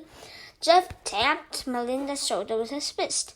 She slugged him in the stomach. As she bent over, she hit him in the nose. Jeff failed his arms as he tried to defend himself. But Melinda kept punching him in the neck, in the stomach, then in the eye. Jeff fell to the ground. Melinda jumped on top of him, knees first. She sat on his chest and held his arm flat against the ground. Lorraine knelt beside them and slapped the ground as she counted. 1, 2, 3, 4, 5, 6, 7, 8, 9, 10. Melinda stood up. Lori held Melinda's arm high in the air. Holding her nose with her other hand, she bellowed, "The winner and still champion of the world, Marvelous Melinda!" Colleen clapped her hands. Chapter 25. I'm going to be good, thought Bradley, and then when everyone sees how good I am, they'll know I'm not a monster. And Mrs. Ebel will give you a gold star, says Ronnie. Bradley was so excited he didn't realize he was putting on 2 different colored socks, a blue one and a green one. He tied his shoelace, then went into the bathroom and looked at himself in the mirror. His black eye was almost gone. It had faded into a light brownish yellowish color. He hurried out to breakfast. His mother made oatmeal for him. "I hate hot cereal," he complained. "You'll eat what you're served," said his father. This isn't a restaurant." He frowned, not because he had to eat oatmeal, but because he realized he never should have said he hated it. That was something that the bad Bradley would say. The good Bradley liked hot, lumpy cereal. He took a big spoonful, brought it to his mouth and swallowed the glob. Good," he said as he withdrew the spoon from his mouth. His elbow bumped his glass of orange juice. Claudia screamed and jumped up. "Oh, Bradley," said his mother. His father glared at him. "It was an accident." He started to say it was an accident, but then remembered Carla didn't believe in accidents. That puzzled him. He wondered why he would want to spill his orange juice on purpose. He liked orange juice. It was the oatmeal he should have spilled. "Are you just going to sit there, or are you going to help your mother clean it up?" asked his father. He picked up his napkin to go, but his mother told him to stay out of her way. "You don't want to make a bigger mess," she said. Silently, he finished eating. As he headed back to his room, Claudia burst out laughing. "What's so funny?" he demanded. "Look at your socks," she laughed. He looked down at his feet, then back at his sister, the laughing hyena. "Thank you, Claudia," he said. "I appreciate your sharing that with me." She stopped laughing and stared at him. He walked into his room, sat at the edge of his bed, and took off his sneakers. "Wow," said Bartholomew. "You were so good. I would have punched her face in if I was you." "He's going to get a gold star today," said Ronnie. Bradley changed his socks, but once again he was so excited thinking of the gold star that he didn't pay attention to what he was doing. He took the green one sock off his right foot. He took the blue sock off his left foot. Then put the green sock on his left foot and the blue sock on his right foot. Then he put his shoes and left for school, determined to be good. He walked into class and took his seat, last row. He sat up straight with his hand folded on the desk. He tried to hold back his excitement. As he glanced at the chart on the wall next to him, Jeff came in and sat down. Last seat, second at last row. Riley saw him out of the corner of his eye, then turned to get a better look. Jeff had a black eye. "How are you starting? What are you staring at, Chalkers?" Jeff snarled. "Hey, you two look like twins!" exclaimed Sean, the girl who sat in front of Jeff. "Turn your ugly face around," Jeff snapped. "Shut up, Bradley," said Sean. Turning around, Bradley looked at the back of Sean's head. "She still thinks I'm a monster," he realized, "but once I get my gold star, then she'll know I'm good." For the rest of the morning, he sat at attention with his eyes fixed on Mrs. Ebel. He kept wondering if she had noticed how good he was yet. As he walked outside for recess, he was almost certain there would be a gold star next to his name when he returned. Curtis and Doug, two of Jeff's friends, came out of Mrs. Sharp's class. "What's the big idea?" asked Doug, hitting Jeff when he's not looking. And said Curtis. "Huh?" said Bradley. Doug pushed him. He stumbled backward into Jeff, who pushed him back the other way. Bradley looked around. He was surrounded. "Jeff's our friend," said Robbie. "Yeah," said Brian. "You hit me when I wasn't looking," said Jeff. "And my hands was full of groceries. I didn't want to break the eggs." "Chicken chockers," said Dan. There was a space between Andy and Doug. Bradley dashed through it and ran across the playground, and Jeff and his friends chased after him. Bradley looked back at them and smashed into a girl standing on one foot. The girl fell hard onto the hard hopscotch ground and wailed. "I'm telling Bradley," said one of her friends. "I'm sorry," Bradley said helplessly, then continued running. He ran up the concrete steps and entered the school building through the auditorium. From there, he walked quietly to the library. "What do you want, Bradley?" asked Mrs. Wilcott, the librarian. "Nothing," he muttered, as he sat down at one of the tables. He leaned his head against his hands, propped up by his elbows. "What if Carla's wrong?" he worried. "What if I really am a monster?" "I don't want any trouble from you, Bradley," said Mrs. Wilcott. Chapter 26. "We'll get you at lunch, Chalkers," Robbie whispered, as Bradley returned to class. "You're late," said Mrs. Ebel. He sat at his desk last row and looked at the chart on the wall next to him. Of course, there was no gold star next to his name. He had already done 3 things wrong. First, he had knocked over a girl and made her cry. Second, he was late getting back to class. And worst of all, his name was Bradley Chalkers. As long as his name was Bradley Chalkers, he'd never get a gold star. They don't give gold stars to monsters. They beat up monsters. He looked around at Jeff, Robbie, Russell, and Brian. He had to concentrate very hard to keep from crying. The worst part wasn't getting beaten up. The worst part was that he knew everyone would love it so much that he knew everyone would love it so much. He imagined the whole school, the boys, the girls, and even the teachers standing by and chatting as Jeff's gang took turns hitting him and kicking him. When the bell rang for lunch, he slowly took his paper sack out of his desk. "We'll be waiting for you outside," Jeff said to him. Bradley watched him walk out the door. He walked slowly toward the front of the room, then suddenly dashed out the other door into the hall. "Bradley, come back here!" Mrs. Ebel yelled. He kept running. So what if he got into trouble? What difference did it make? He pulled on the door to the library. It wouldn't budge. The library was closed during lunch. He tried to think of something else where he'd be safe. "There he is," said Doug, stepping out of the auditorium. Bradley turned and ran back the way he had come. He rounded a corner, then stepped in, made a quick and desperate decision. He opened the door to the girls' bathroom, closed his eyes, and stepped inside. He opened his eyes. Luckily, the room was empty. He held his breath and listened. Nothing could be worse than being bitten up inside a girl's bathroom. "They'd probably stick my head in the girl's toilet," he thought. He waited. He didn't hear anything.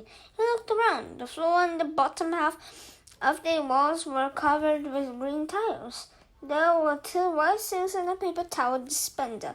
There were 3 toilets in separate stalls. Each stall had a door. It looked very much like the boys' bathroom. Girls' toilets appeared to be the same as boys' toilets. He was disappointed. He couldn't risk going back out into the hall. He leaned against one of the stalls, reached into his brown paper sack, and took out his roast beef sandwich. Someone was opening the door. He quickly put the sandwich back in the bag and hopped into a stall, closing the door behind him. He stood on the toilet so his feet couldn't be seen. He listened. He heard a person walking across the tile floor, then entered the stall next to him. He covered his mouth with his hand as he heard some familiar but very private voice. At last the toilet flushed, and he heard the person zip her pants and walk out across the sink. He heard the sound of running water and then a paper towel pulled down from the dispenser. Finally, the bathroom door opened and shut. He exhaled, hopped off the toilet, stepped out of the stall, and froze. Two girls were staring at him. One was the girl who had used the toilet next to him. The other had just entered. He wondered which was which. Then he heard the loudest scream he'd ever heard in his whole life. That answered his question. He darted it past them, opened the door, and flew into the hall. He rounded a corner, came to a door, and pounded wildly on it until it opened. "Brownie?" said Carla. "Hello, Carla!" He held out his hand. It's a pleasure to see you today." Chapter 27. She shook his hand. He walked inside, shut the door behind him, and sat around the table. "You won't believe me," he said as he looked at his picture of the green monster hanging on the wall. "You just won't believe it." I won't," Carla agreed. She sat across from him. She was wearing a sleeveless black and white checkered shirt. "Okay, I'll tell you," said Bradley. "I was hoping you would." "Do you know where I was before I was here?" "No." He slammed his fist on the table. "The girls' bathroom."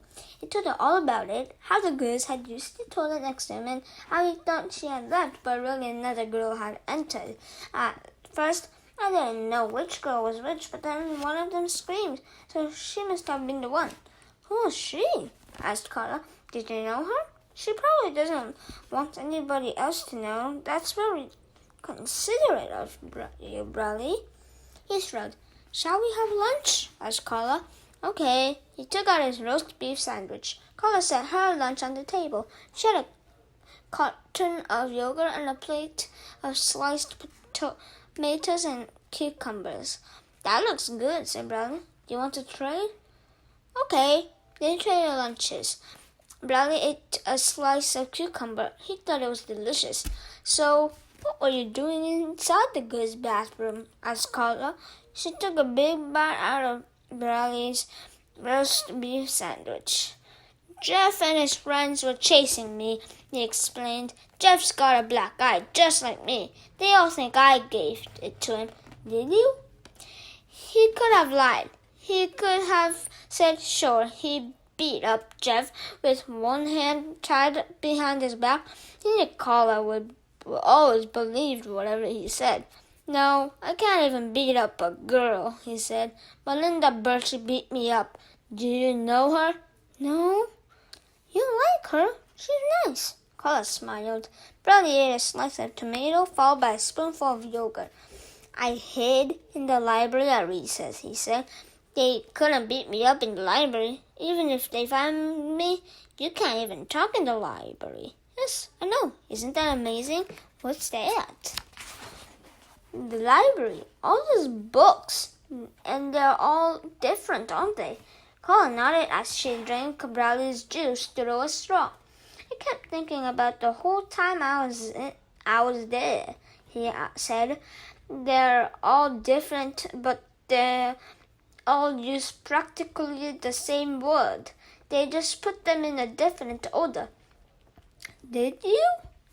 "Just 26 letters," he told her. "All they do is move those letters around, and then they say so many different things." "Did you?"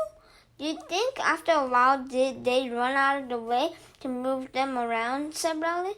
"Did you check out a book?" No, Mrs. Wilcott won't let me. I used to long time ago before I met you. I used to check out books and not return them. I used to scribble in them and rip them up, so she won't let me check any books out anymore.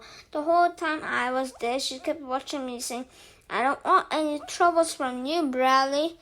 Here, another slice of cucumber. I just want to look at a book. I wasn't going to ruin it. I know, said Carla. And after a while, Mrs. Wilcott will know that too.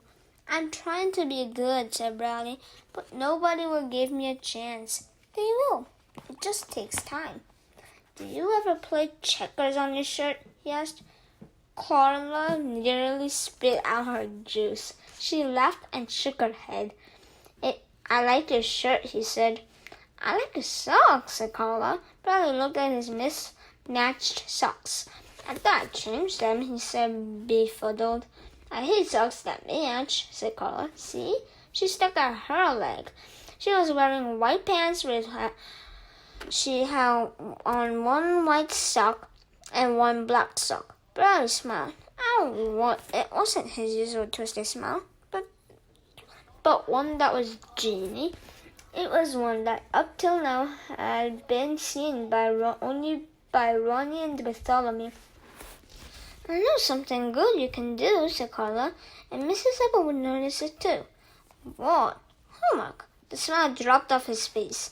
No, I can't, he said. Sure you can, said Carla. I can't. His white eyes filled with tears. You can do anything you want to do, Bradley Chalkers. I have a lot of confidence in you. He shook his head. But I can't. His voice cracked. Don't say I can't. As long as you say you can't do something, then of course you won't do it. Say I can. Say I can, and you can do it. Do anything. I can't. He was crying. Bradley, it's not that difficult. You're making a big deal out of nothing. If you want, I'll help you. I can't, he sobbed. Why can't you? She demanded. He wiped his eyes with his sleeve and sniffled. He looked at Carla straight in the eye and said, I don't know what page we are on. Oh, Bradley, Carla whispered. Her eyes glistened. She stood up, walked around the table, and kissed him on the cheek. Chapter 28. Bradley lay on his bed on his stomach. He chewed the end of his pencil as he looked hopelessly at the arithmetic book opened in front of him. Next to the book, it was a piece of paper. In the upper right-hand corner, he had written, Bradley Chalkers, homework, arithmetic, page 43, Redhurst School, room 12, Mrs. Apple's class, last seat, last row, black eye. His handwriting, which was messy anyhow, was made worse by the fact that it was written with a dull pencil on top of a soft bed. He had stayed in Mrs. Apple's class as long as he could after the bell rang. Bradley, it's time to go home, Mrs. Apple finally said to him. He looked outside, unsure if Jeff and his gang of bullies were waiting for him. I have a question, he said. Mrs. Apple eyed him suspiciously. What kind of question? He tried to figure out what kind of question he had. An asking question. I see, said Mrs. Apple. May I ask it?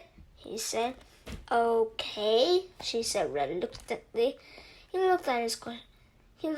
He asked his question. What page is the homework on? The homework? Page 43. He wrote 43 on top of his sneaker so he wouldn't forget. Then took his arithmetic book and stepped outside. Jeff and his gangs were playing basketball. He ran home. Now he looked hopelessly at page 43, shook his head and sighed. Question 1. What is 3/4 of 2/3? It was the most impossible question he'd ever seen. His mind wandered. Hey, Brownie, what are you doing? Asked Ronnie. Homework. What's homework? She asked. It's work you do at home.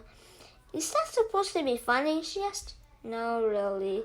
That's what they do at school. They give you work to do at home and they call it homework.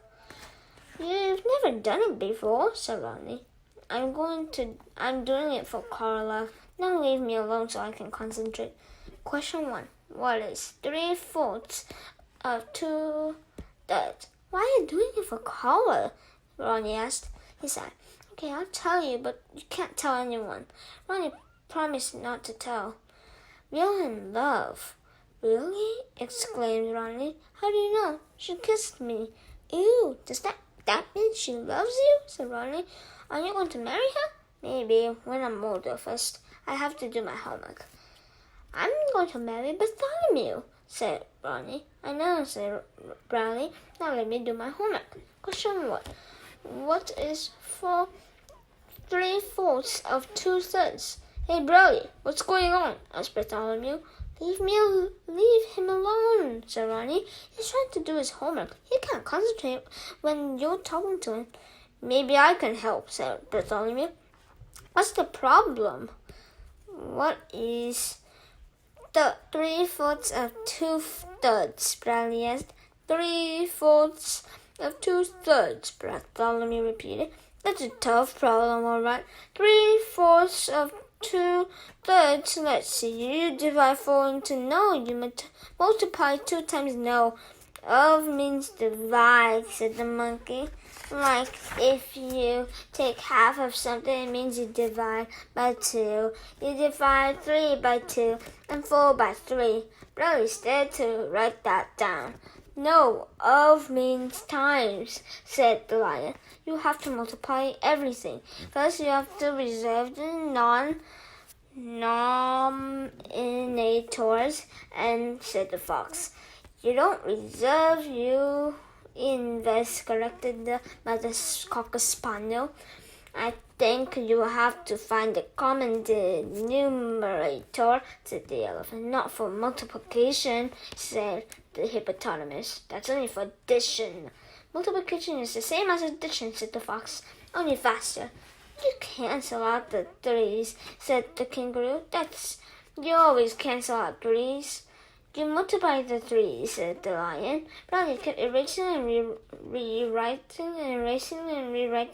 until there was nothing but a big black smudge covering his paper.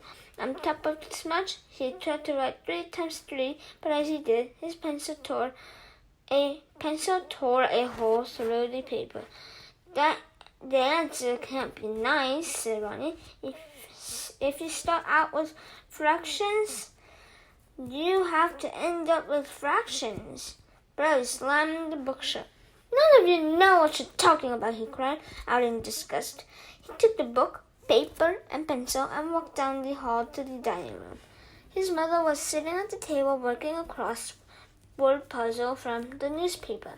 He plopped down next to her and sighed. She looked at him inquisitively.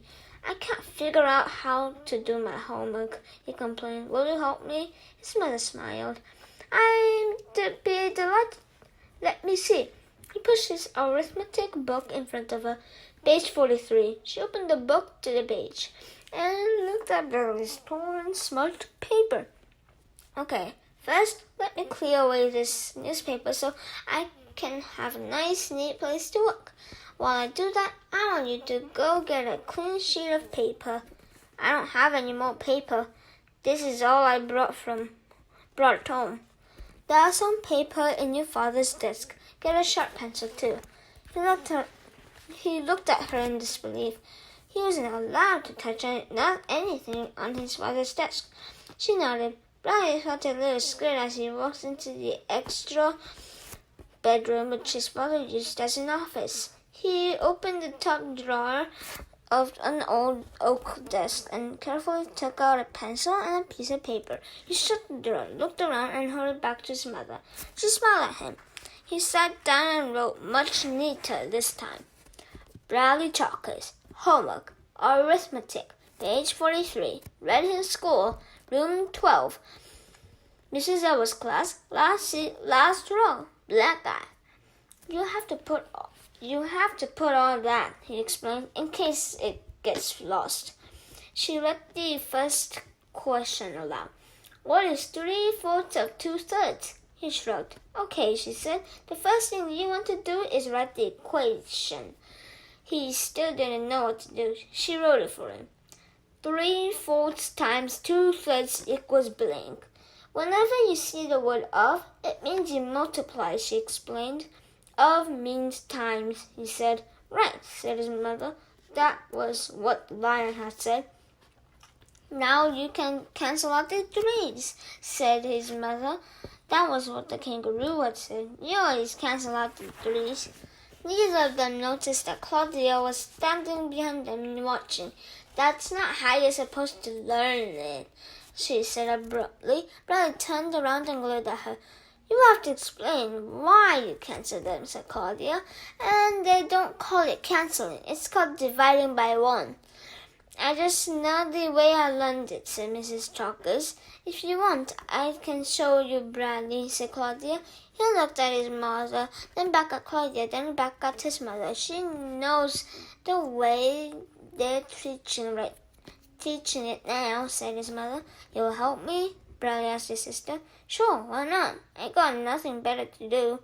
Mrs. Chalkers stood up, and Claudia took her place. Don't do it for him, said Bradley's mother. Make sure he knows how to do it himself. Claudia worked patiently with Bradley for the rest of the afternoon. When he said he understood something, she made him explain it to her. That was harder. He understood it when she did it, but then he had trouble when he tried to do it himself. By dinner time, they were only a little more than halfway through. Bradley wanted Claudia to help him after dinner too, but she had her own homework to do. You know how to do it, she told him. You can do it yourself. I need help, he complained. I'll help you, said his father. You will? Let's go to my office. You can work at my desk. Bradley couldn't believe it. They worked together. Bradley was surprised by how much his father knew. He made all the hard parts seem easy. Bradley was a little disappointed by how quickly they finished. He had learned working with his father. He brought his finished homework back to his room. Oh, I get it, Berthol. Bradley, said Bartholomew. You multiply the numerators and denominators separately. But I still don't understand reducing. It's easy, said Bradley. Here, let me show you again. Chapter 29. Bradley was too excited to sleep. Mrs. Abel would be so surprised, he thought. She'll tell the whole school. Only one person got 100%. Bradley. But there were so many things that could still go wrong. What if I lose it on the way to school? He worried. What if Jeff and his friends steal it?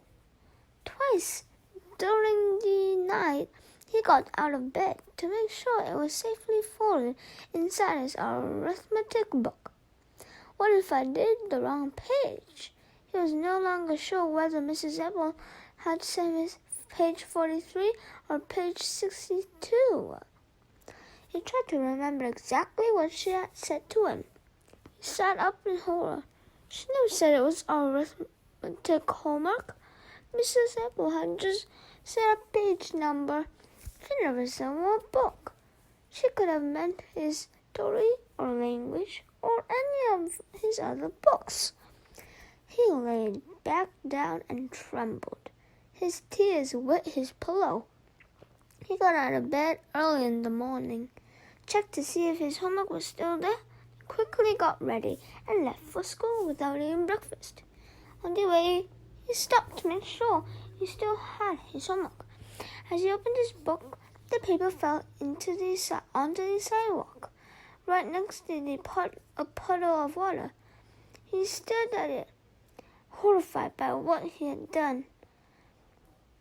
Then, quickly picked it up and placed it back in his book. He held the book tightly shut the rest of the way to school. He was one of the first ones there. He had to wait for the doors to open. He kept on the lookout for Jeff and his gang. He stood up with his back to the school wall so they couldn't sneak up behind him. He saw Andy. He thought Andy had seen him too, but if he had, he didn't do anything about it. When the doors opened, he was the first one in Mrs. Ebel's class. He sat at his desk, last seat, last row, and waited. As the other kids came in, he saw them put sheets of papers on Mrs. Ebel's desk. He wondered if that was their homework. He now had a new worry. He didn't know what he was supposed to do, but supposed to turn in his homework.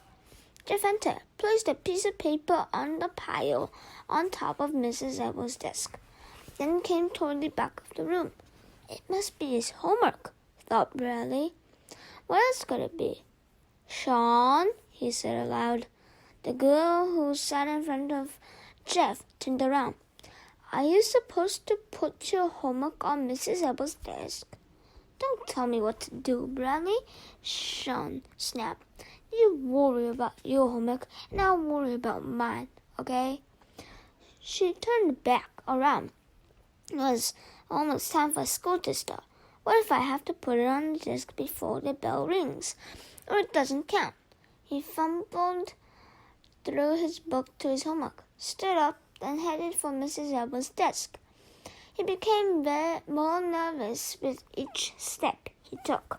His mouth was dry, and he had trouble breathing. He could hardly see where he was going. He felt like he was going to faint. Mrs. Ebel's desk seemed so far away. It was like he was looking at it through the wrong end of the telescope. His heart pounded and his homework rattled in his hand. Somehow, he made it to her desk and tried to focus on the sheets of paper the other kids had put there. It looked like arithmetic homework, page 43. But instead of feeling better, he felt worse, like he was going to explode. Do you want something, Bradley? Asked Mrs. Ebel. He looked at his homework, shaking in his hand. Then he tore it in half and dropped it in the waste paper basket next to Mrs. Ebel's desk. And he instantly felt better. His head cleared and his breathing returned to normal. His heart stopped pounding. He walked back to his desk, took a deep breath, exhaled, and sat down. He folded his arm on his desktop and laid his head down sideways across them. He felt sad but relieved as he gazed at the gold star. Chapter 30. Bradley remained in his seat after everyone else had gone out to recess. He walked to Mrs. Ebel's desk. She was sorting papers. Mrs. Ebel, he said timidly, may I use the hall pass? I have to see the counselor. She looked up. Please? Normally, Mrs. Ebel would never allow Bradley Chalkers loose in the hall, but something about the way he asked must have changed her mind. All right, Bradley, she said, then caught herself. But if you're bad, you'll never be allowed in the halls of this school again. Thank you. He took the hall pass off the hook because of the desk and off behind the desk and headed out the door. You're welcome, Mrs. Ebel said to herself. He knocked on the door to the caller's office. How nice to see you, today, Bradley, she greeted him. I appreciate you coming to see me. He shook her hand, and then they sat around the round table. She was wearing the shirt with the squiggles on it. It was like the one she wore the first time he saw her. He liked it, but not as much as the one with the mice. I did my homework last night, he said. Carla beamed. I'm so proud of... I ripped it up. What? I ripped it up. I brought it to school, and I was just about to put it on Mrs. Ebel's desk, but then I ripped it up. Why did? Carla started to ask. Why did I rip it up? He asked her first. I don't know. Why didn't you? He shrugged. She shrugged. They both giggled. I was afraid you'd be mad, Bradley said when he stopped giggling. Carla shook her head. You did your homework. That's the important thing. I'm so very proud of you, Bradley Shockers. I'm going to do all my homeworks from now on, he promised. That's wonderful. But what if I keep ripping it up? He asked. Why would you want to do that? I don't know. I didn't think I wanted to rip it up today. The main thing is that you do it, and you learn some things by doing it, didn't you? What of means? Said Bradley. What of means? Carla repeated. Times, said Bradley. She stared at him baffled. Oh, right, she said, as it all suddenly connected to her. Okay, so even though you ripped up your homework, you still remember what you learned. You didn't rip up your memory. And when Mrs. Ebel gives the next arithmetic test, you'll know how to answer the questions. If they don't change the rules, said Bradley. What rules? Like, what if they decided to make of means subtraction? They won't change the rules, Carla assured him. Whoever they are. But what if I rip up my test too? He asked. Carla looked at him as if he was being silly. Has Mrs. Ebel given you any homework for tomorrow? She asked. Tomorrow's Saturday. Okay, for Monday? No, we never have homeworks over the weekend. He spoke like an expert, like he'd been doing homework for years. But we have a book report due next week. Only what? I don't have a book, and Mrs. Wilcott won't let me check out any from the library. Well, let's see, said Carla. Do you think you might know somebody else who might let you borrow a book? Think hard now. Bradley looked around at all the books in her office. May I borrow one of yours? He asked. Please, I won't scribble in it. Carla walked around the table, then picked out a book from a stack on top of one of her bookcases. It's my favorite one, she said as she gave it to Bradley. He read the title and laughed. My Parents Didn't Steal an Elephant by Uriah C. Lasso. He opened to page 1 and read the first sentence. I hate tomato juice. He thought that was a funny sentence to start a book. He continued reading. Every morning, Aunt Ruth gives me a glass of tomato juice, and every morning I tell her I hate it. Fine, dumplings, she always says. Don't drink it.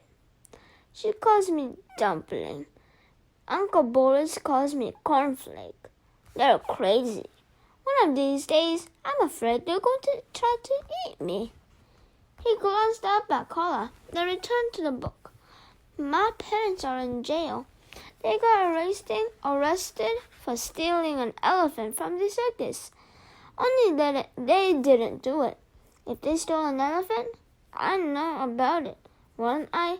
I mean, if your parents stole an elephant, don't you think you know about it?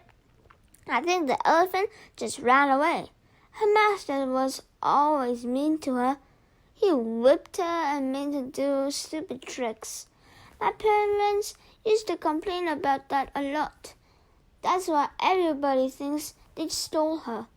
So anyway, that's why I have to live with my crazy Aunt Ruth and Uncle Boris.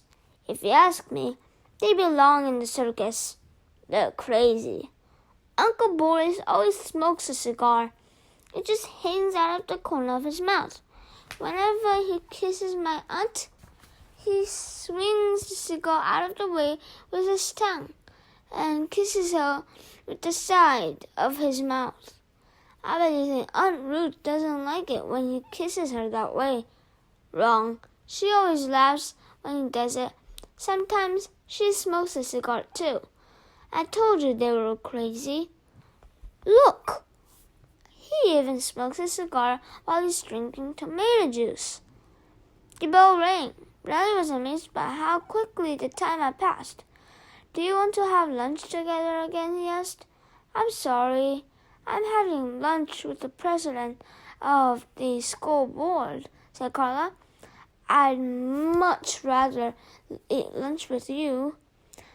He didn't mind too much. At least he had her book to read. They shook hands. Then he walked back to class. He placed the hall pass back on the hook and took his seat. He knew he'd write a good report because he has such a good book to read. I just hope I don't rip it up. Chapter 31. What's that doing, Bradley? asked Ronnie. He's reading, Bartholomew replied nastily. He says he doesn't want to be disturbed. He thinks he's too good for us now that he does his homework. Oh, be quiet and let him read if that's what he wants to do, said Ronnie. Thanks, Ronnie, said Bradley. I knew you'd understand. Mimicked Bartholomew. Ronnie understood. She knew about Carla. Bradley returned to his book. Uncle Boris and Aunt Ruth are married. I bet you thought you already knew that, except you're not as smart as you think you are. They were my uncle and aunt even before they got married. Uncle Boris is my mother's brother, and Aunt Ruth is my father's sister. They didn't even know each other until my parents got arrested for stealing an elephant. Then they both came here to take care of me. Ha! Fell in love and got married a week later. It was sickening. You're lucky you weren't here. I've been cheating out of an aunt and an uncle. If they had each married somebody else, then I'd have 2 aunts and 2 uncles. Now, I only have 1 aunt and 1 uncle. I wonder what happened to the aunt and uncle I don't have. I wonder if they married each other too. Bradley looked up. He tried to make sense out of the last paragraph. It made him think. A lot of parts in the book made him think. That was one of the things he liked about it. It made him think about his father too. About why the man who shot him wasn't in jail. There was a knock on the door. His mother entered holding a piece of paper. Oh, you're reading, she said. That's good. It's a good book, he replied. I just got this letter from the Concerned Parents Organization, she said. There's going to be some sort of meeting about Miss Davis, your counselor. Bradley's heart fluttered. It says if I have any complaints, I should come to the meeting. She shrugged her shoulders. I don't think I have any complaints. She seems to be helping you. Don't you have any complaints? Oh, no, he doesn't have any complaints, Claudia laughed, coming in behind her mother. He's in love with her. I heard him say it to his animals. What? Bradley exclaimed in a very high voice. Claudia snickered. Look, Mom, he's blushing. That proves he loves her. Bradley wished he could crawl under his bed and hide. It doesn't prove anything, said Mrs. Chalkers. Quit teasing your brother. Where do you get the book, Bradley? Claudia asked, like she already knew the answer.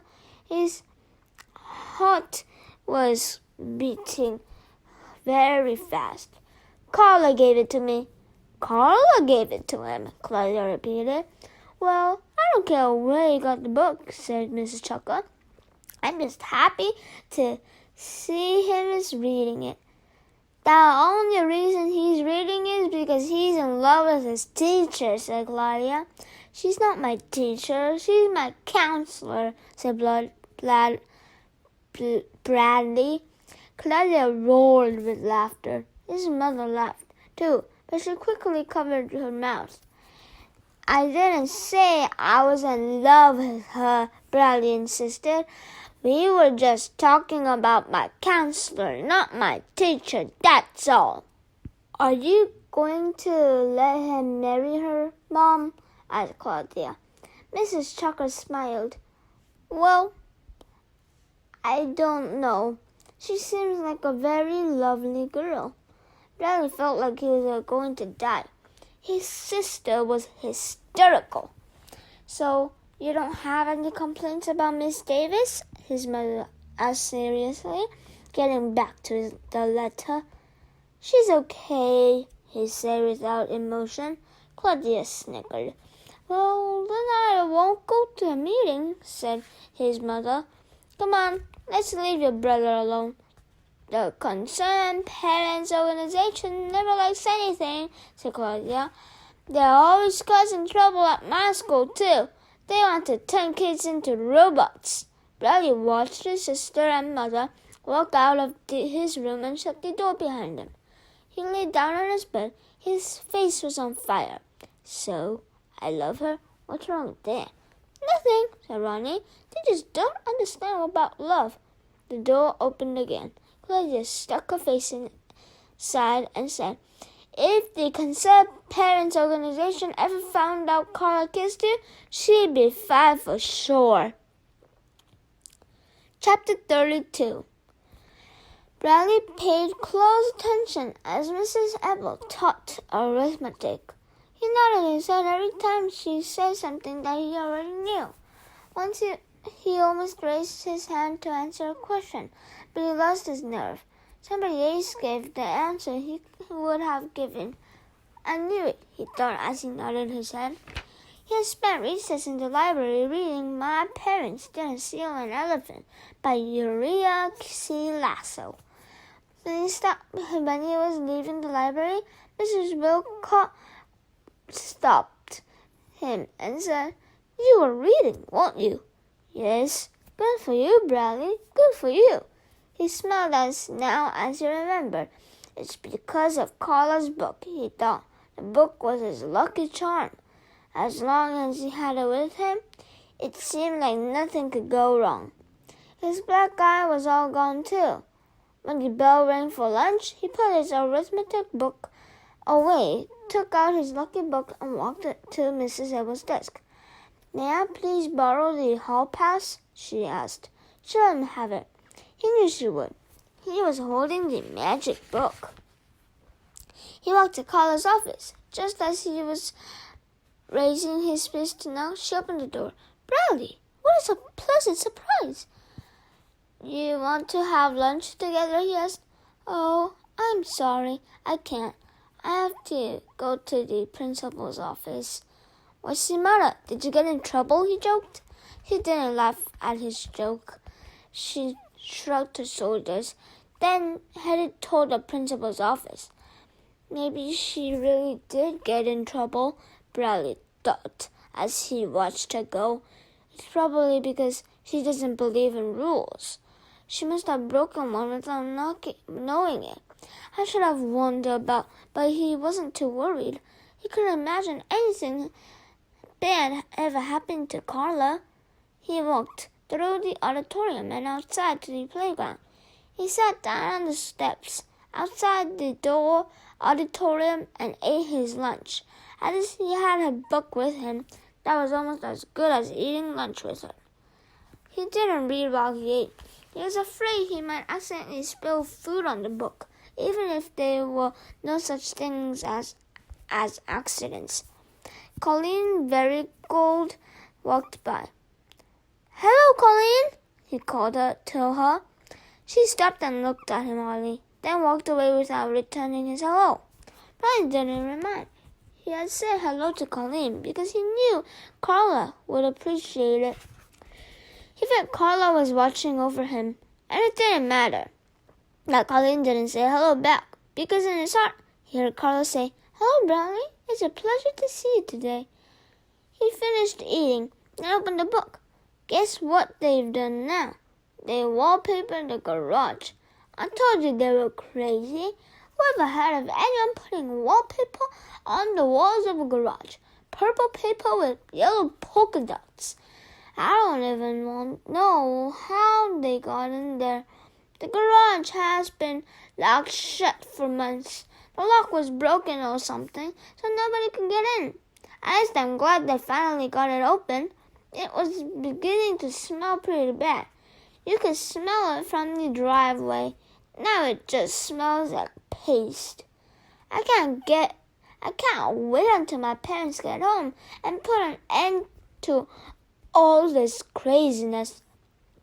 Though their trial is next week, they have to be found innocent. I mean, if they stole an elephant, I'd know about it, wouldn't I? Where could you have an elephant? Look, he's reading, said Robbie. I didn't know he'd know how to read, laughed Curtis. Bradley looked up. He was surrounded by Jeff and his gang. He can't read, said Ryan. He just looks at the pictures. They all laughed. What you reading? Asked Russell. Bradley closed the book and slowly stood on the concrete steps. Chicken chockers, said Dan, and they bounced the basketball. Bradley glanced behind him. Doug was blocking the door to the auditorium. What's the matter, Bradley? He asked. Hey, Chalkers, what's the name of the book? Asked Robbie. He looked at his book, then stared defiantly at Robbie. Let me see it, said Robbie. Bradley clutched it against his chest. No matter what he was going to let them harm Carl's book. Oh, come on, Bradley, be a pal, said Robbie. I just want to see it. Curtis chuckled. Robbie stepped up toward him. You can't read anyway, he said. Give it to me and I'll read it to you. He reached out and rested his hand on the book. Bradley jerked it away. Uh-oh, I think he's getting angry, said Brian. I just want to see it, said Bradley. Again, he reached for the book. Bradley held it under his left arm and against his chest. He made his right hand into a fist. Robbie backed away. Jeff, he called. Come on, Jeff, teach him a lesson, said Dan. Jeff stepped between Andy and Russell. All right, said Curtis. Hold on, said Andy. Let him get off the steps. The boys backed up. Bradley, clutching his book, walked down the concrete steps to where Jeff was waiting. Do you want me to hold your book, Bradley? Said Andy. Bradley glanced at him. Don't worry, he said sincerely. I won't hurt it. Bradley handed Andy the book, then looked back at Jeff. They stood on a patch of grass and dirt. They faced each other. The bruise around Jeff's eye had turned brown and with a greenish tint. Jeff raised his fist. The other boys formed a circle around them. Come on, get him, Jeff, urged Brian. Give him another black eye, said Russell. Bradley re-dyed himself. He raised his fists in the air, then lowered them. He had an idea. Hello, Jeff, he said. Robbie snickered. Jeff stared at him, wide-eyed. Hello, Bradley, he replied. Bradley smiled. He held out his hand. Jeff smiled too. It was his first honest smile in a long time. He shook his best friend's hand. The others were dumbfounded. No one said a word. Andy finally broke the ice. Do you like to play basketball, Bradley? He asked. Bradley looked at him, bewildered. I'm not very good, he said. So, none of us are, said Jeff, patting him on the back. Now we'll have even teams, said Robbie. Chapter 33. Bradley was terrible. He dribbled with two hands. He passed the ball to people who weren't on his team. But worst of all, whenever anyone passed the ball to him, he said, Thank you. He never shot at the basket. He didn't dare. Finally, after his team was losing 28-6, anyway, everyone told him to try a shot. He looked around for someone to pass to. Jeff sat down so Bradley wouldn't pass it to him. Just shoot, he said. The rest of the team sat down too. Shoot it, they said. Everybody on the other side sat down too. Shoot the ball. Bradley faced the basket. His tongue slipped out the corner of the mouth as he carefully aimed, then threw the ball high in the air. It hit the back of the rim, bounced against the backboard, and then dropped through the net. Great shot, said Jeff. Way to go, said Andy, patting him on the back. At first, he couldn't believe it, but when he saw Carla's book lying on the ground at the base of the basket, no wonder, he realized. Everyone headed for the water fountain. Bradley went along too, even though he wasn't thirsty. But then once he got there, he realized he was thirsty. He just hadn't noticed. Good game, Bradley, said Brian. You just have to stop passing to people who aren't on your team, said Dan. Maybe you should give the rest of us on your team black eyes too, said Robbie. Then you'll know how to pass too. Everyone laughed, even Bradley. He and Jeff were the last two left at the water fountain. Everyone else had already started back to class. As they drank, their eyes met and they broke up laughing. How did you get a black eye? Bradley asked, after he stopped laughing. Melinda, said Jeff. Bradley nodded. She's strong, he said. Oh boy, you can't say that again, said Jeff. They laughed again. My book! Bradley suddenly exclaimed. He ran down back to the basketball court where he left it. Jeff shook his head as he watched Bradley run away. Life's weird, he thought. He walked into the boys' bathroom and splashed his sweaty face with cold water. He had to hold the faucet down with one hand and splash his face with the other. Colleen Verygo walked in. He stared at her. She looked around, then screamed and ran outside. Jeff watched the door swing shut behind her. Chapter 34.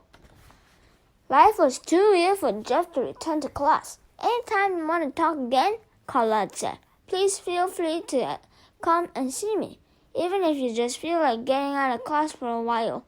He hoped she had really meant it. He had a lot he wanted to say to her, beginning with, I'm sorry. He slowly walked into her office. He hoped she wasn't with somebody else. He knocked. Carla opened the door and smiled when she saw him. Hello, Jeff. He smiled. Hi, Carla. He stopped because he saw somebody else sitting at the round table. I believe you two know each other, said Carla. Jeff lowered his eyes. Hello, Colleen, he muttered. Colleen Verygo covered her face with her hands. You don't mind if Jeff joins us, do you, Colleen? Carla asked. Colleen shook her head with her hands still over her face. Jeff awkwardly sat down. Mrs. Ebel doesn't know I'm here, he said. I'll write you a note, said Carla. Colleen peeked out between her fingers. I'm not supposed to be here either, she said. Carla turned to Colleen. So what's the big emergency? Can you say it in front of Jeff? He already knows, said Colleen. She looked at Jeff. You better not tell anybody. I won't, Jeff promised. Tell anybody about what? Asked Carla. Colleen walked into the boys' bathroom, said Jeff. I was there washing my face. Jeff! Colleen exploded. You just promised you won't tell me. Oops, said Jeff. He blushed. It was only Carla.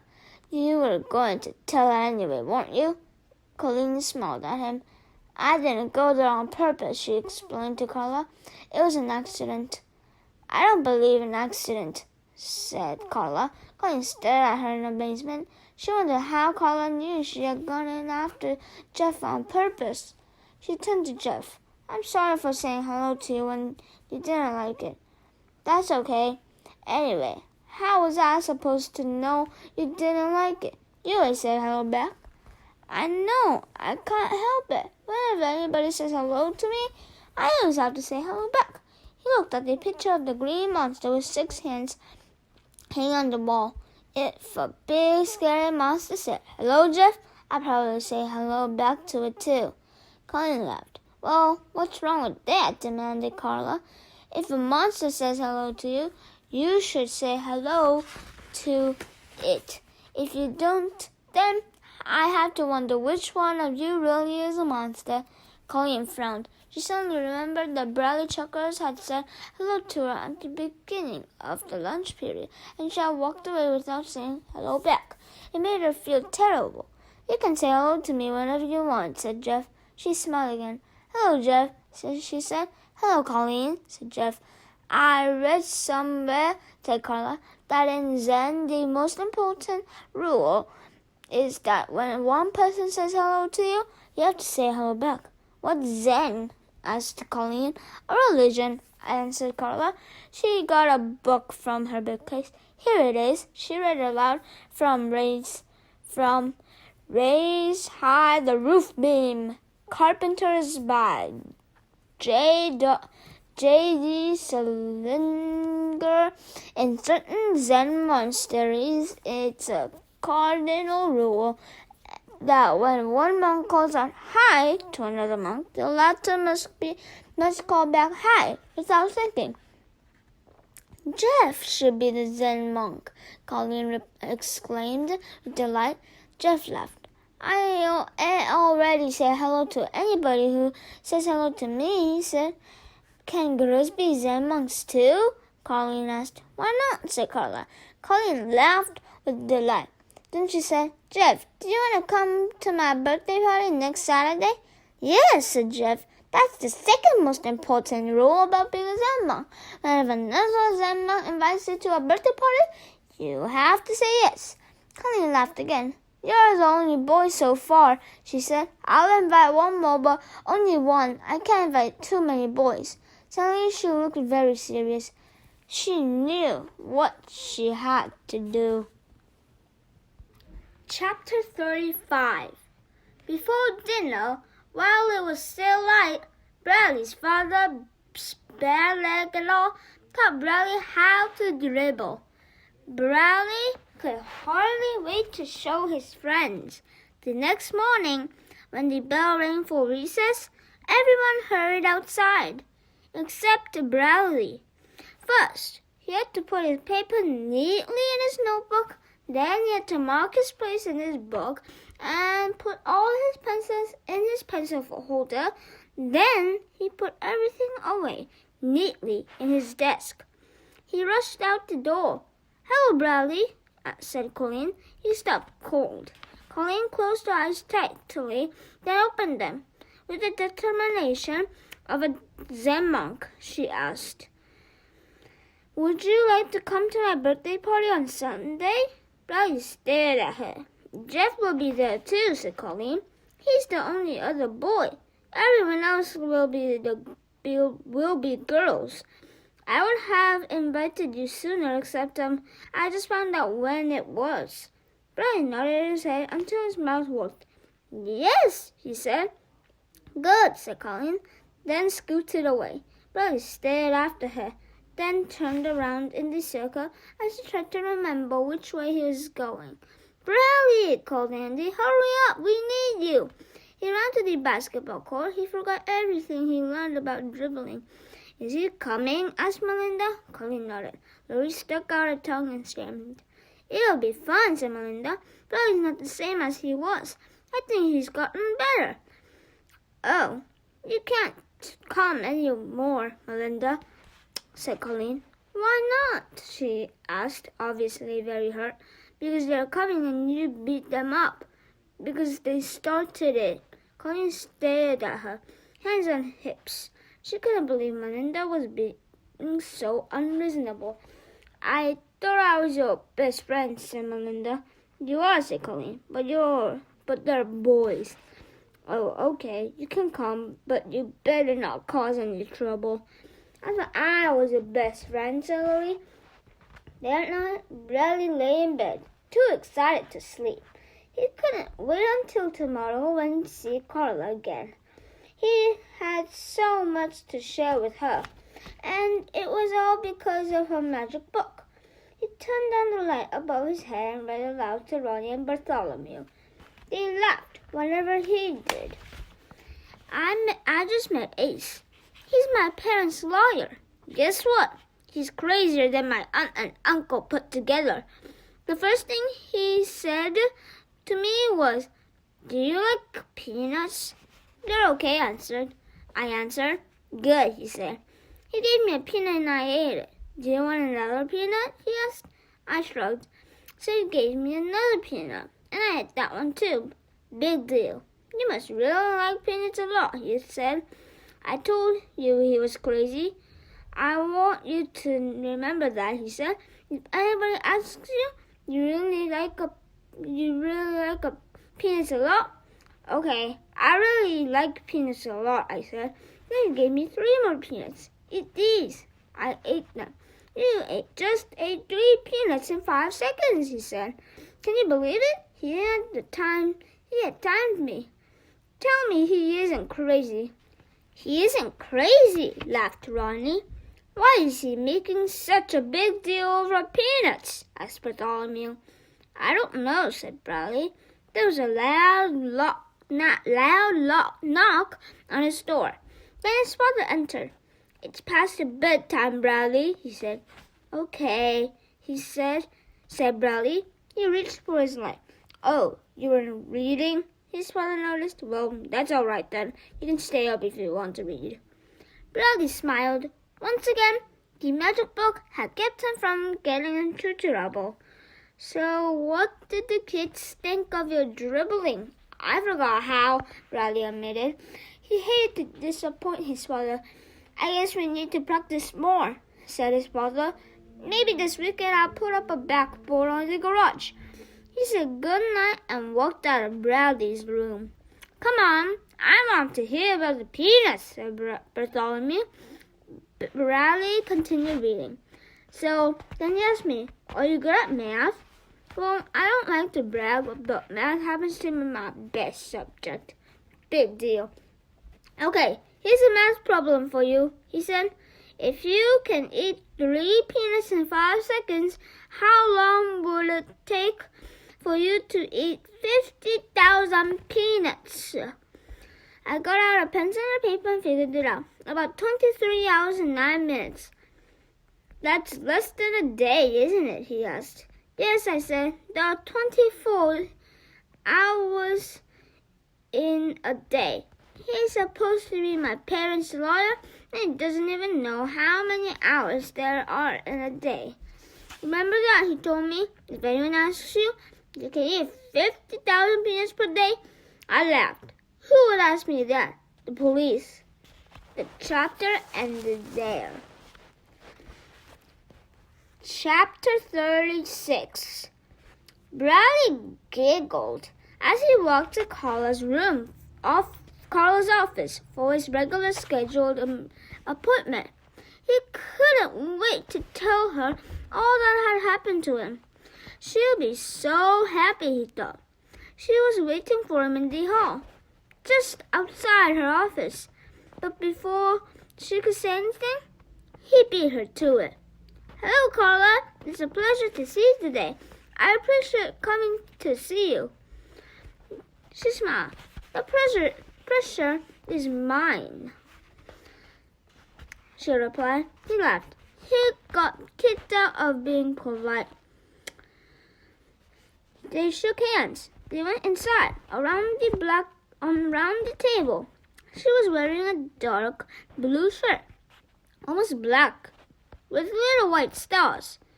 She looked like nighttime. "So, what's new?" she asked. He opened his mouth, but nothing came out. He didn't know why, but for some reason, he didn't want to tell her. "What's new with you?" he asked. "With me?" said Carla. "Nobody's ever asked me that before." "You always ask me what's new," he said. "Why can't I ask you?" "You can," she replied. "You can ask me anything you want.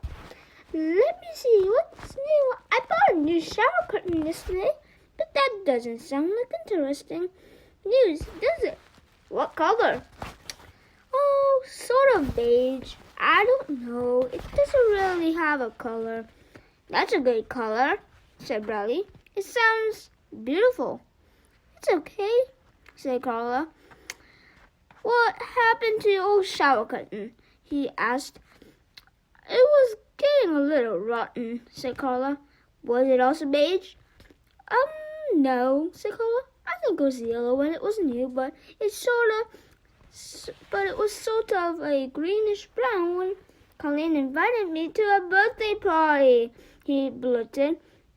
Then it all came pouring out of him. Jeff's invited too. We'll be the only boys.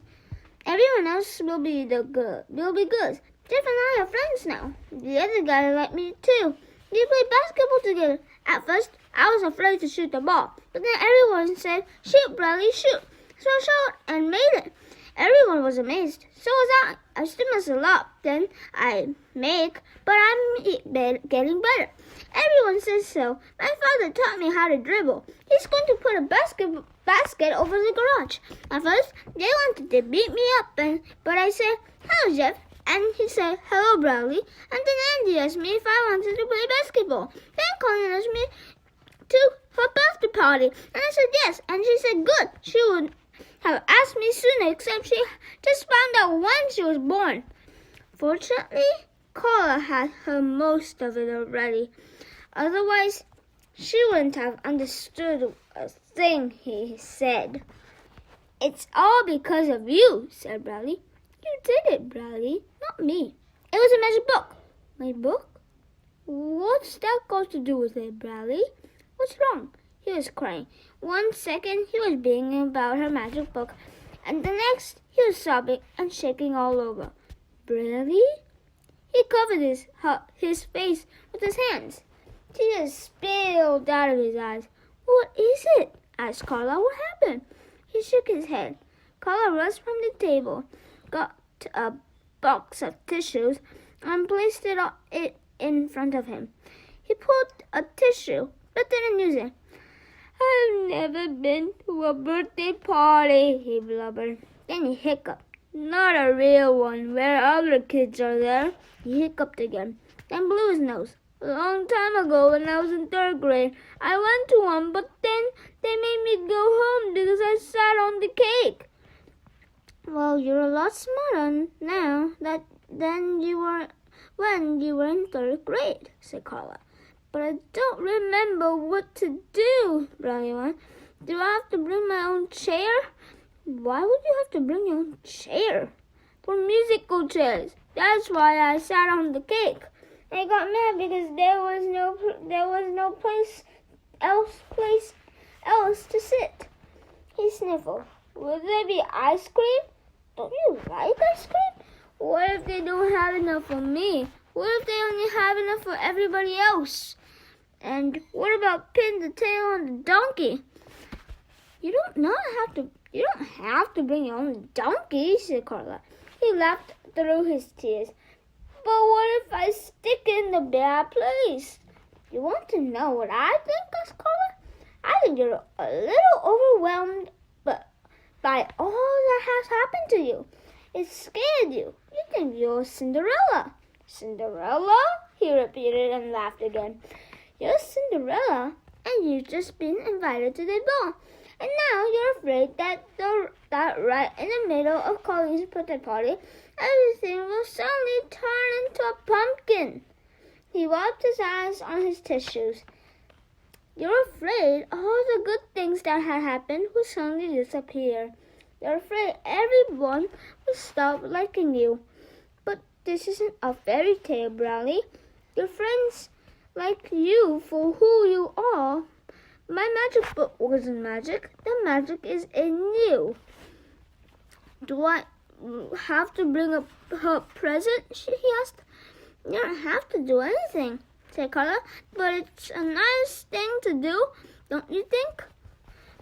Colleen invited you to her birthday party because she likes you, and you give her a present because you like her, and because you want to help celebrate her birthday.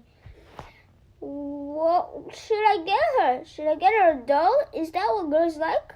I don't know. Everyone likes different things. Give her something you like, if you like. Then she probably will too. Give her a gift from the heart. How about a shower curtain? He asked. If it comes from your heart, said Carla. He smiled. When it was time for him to return to class, Carla said, I enjoyed your visit very much. Thank you for sharing so much with me. The pleasure was mine, he replied. He had been waiting to say that. Chapter 37. The meeting between Carla Davis and the Concerned Parents Organization was held after school in Room 8, a second-grade classroom. Carla sat in a chair that was too small for her and faced the parents.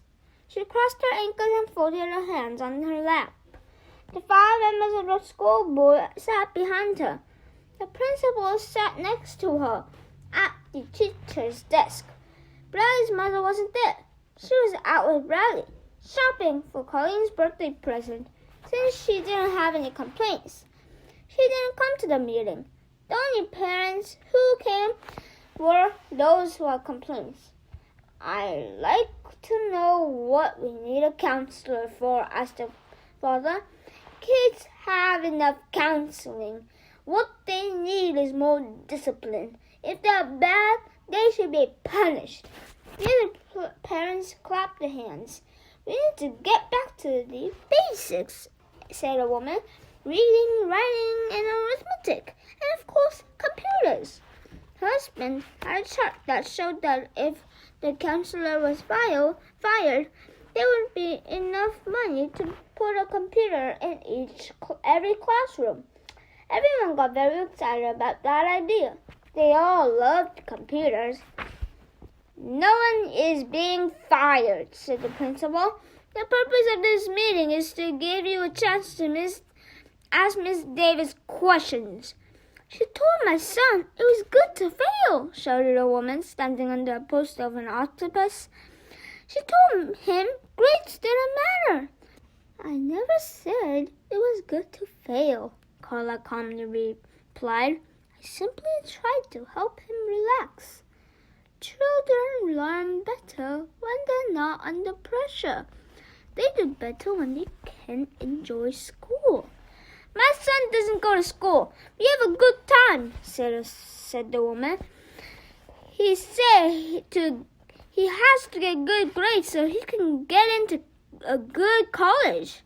The principal reminded the parents that Mrs. Davis wouldn't see any of their children without their permission. But why should our tax money pay for her to counsel other people's children? One of the mothers complained. Several other parents agreed. The woman with red hairs stood up. My daughter came home with one of those forms for us to sign, and we refused to sign it. We didn't want to see the counselor. We tried to give her all the counseling she needs at home, but then we found out the counselor's been talking to her anyway. What's your daughter's name? Asked the principal. Colleen Berrygold. Carla admitted that she had seen Colleen without her parents' permission. Colleen came into my office very upset, and she had to talk to me. She said it was an emergency. What kind of emergency? Asked the school board president. It was something very personal, said Carla. But what was it? Asked the school board president. I'm sorry, said Carla. I never repeat anything a child tells me. She knew Colleen wouldn't want everybody to know she had gone into the boys' bathroom. You're not supposed to see a child without a parent's permission, said the school board president. Now, if it was an emergency, then you might have been justified. But we have to know the nature of the emergency. I'm sorry, said Carla. You can tell me, said Miss Berrygold. I'm her mother. If there was an emergency, don't you think I should know about it? Ask Colleen. If she wants to tell you, she will. I can't break my promise to her. But Colleen is just a child, said a member of the school board. You don't have to keep promises to children. I do, said Carla. She's been trying to make her changes religious, said Colleen's mother. Colleen came home from school and announced she didn't want to be Catholic anymore. She wanted to be a Zen monk. Carla laughed, though she knew that was a mistake. She tried to explain about saying hello back to someone who says hello to you, but nobody seemed to understand what that had to do with being a Zen monk. You're not allowed to teach religious in public school, said the president of the school board, and you weren't even supposed to talk to a child in the first place. He apologized to Colleen's mother and assured her that it wouldn't happen again. A woman in the front row raised her hand. I'd never had a counselor when I went to school, she said. I don't understand what they do exactly. Why don't you explain to the parents what you do and how you help different children, said the principal suggested. Mostly, I just talked with them, said Carla. I listened to their problem, but I never told them what to do. I tried to help them to learn, to think for themselves. But isn't that what school is for? Asked the woman. To tell kids what to think? I believe it's most important to teach them how to think instead of what to think, said Carla. But if they had to do something bad, don't you tell them it's wrong? Asked the man sitting next to her. No, said Carla. I think it's much better if they figure that out for themselves. What if there was a boy who bit his teacher, said her father. What? Carla exclaimed. Wouldn't you tell him not to bite her? He asked. No. I talked to him about it and tried to find out why he bit her. But what if he keeps on biting her? asked the man. What if every day he sneaks up behind her and bites her on the butt? Then what would you do? This is getting ridiculous, said Carla. Tell him what to do, said the principal. Carla said, I tried to help the boy understand the reason he wants to bite his teacher and then help him reach the conclusion that he shouldn't do it. How long would that take? Asked the woman. I don't know. A month? Possibly. And meanwhile, he keeps biting his teacher, said the first man. She would get seriously hurt. She would die, said another man. How would you feel then? What if the kid had rabbi? Someone else shouted. Don't you think he should get a rabbi shot? I bet you'd feel differently if he bit you on your butt, someone called from the back of the room. Everyone began talking at once.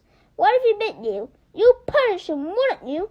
Then you wouldn't wait for him to think for himself, would you? No, if he bit you.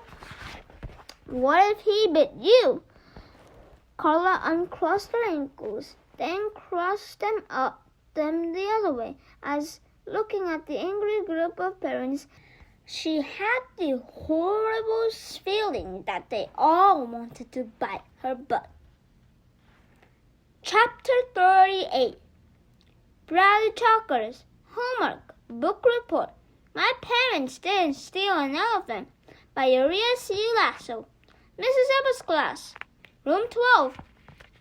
Red Hill School. Last seat, last row. Next to Jeff. My Parents Didn't Steal an Elephant by Uriah C. Lasso. By Bradley Chalkers. My Parents Didn't Steal an Elephant was a very funny and crazy book by Uriah C. Lasso. A funny author to write such a book. It is a story told by a kid. The kid's parents are in jail because they stole an elephant. Except they are innocent. Hey, I just realized something. You know what? You never know the kid's name. I just realized that you know what else too? You don't know if the kid is a boy or a girl. I just realized that right now as I was writing this book report because I didn't know whether to write he or she. I told you it was crazy. The kid lives with his aunt and uncle. They're crazy too. They put wallpaper in the garage for no reason. I told you they were crazy. Ace is crazy too. He's the lawyer for the kid's parents. He makes the kid practice crying for an hour every day so the kid will be able to cry good in the court. Only when the kid finally gets to the court, the kid doesn't cry. The kid laughs. Then everybody else laughs too. Then the kid's parents get to go home because they're innocent. Except, do you know what to know something? Do you want to know something? I'm not sure. I mean, if they really were really innocent, then who ate all the peanuts? I told you it was crazy. The end. The end. Absolutely wonderful, said Carla. Is it good? asked Bradley. You captured the very essence of the book. He smiled, even though he didn't want to know what essence meant. They were sitting around the round table. It was Thursday before school. Bradley had to turn in his book report to Mrs. Ebel, but he wanted Carla to see it first, just in case it ripped up. He ripped it up. Carla was wearing a fluffy pink sweater. I always wondered what happened to the peanuts too, she said. Me too, said Bradley.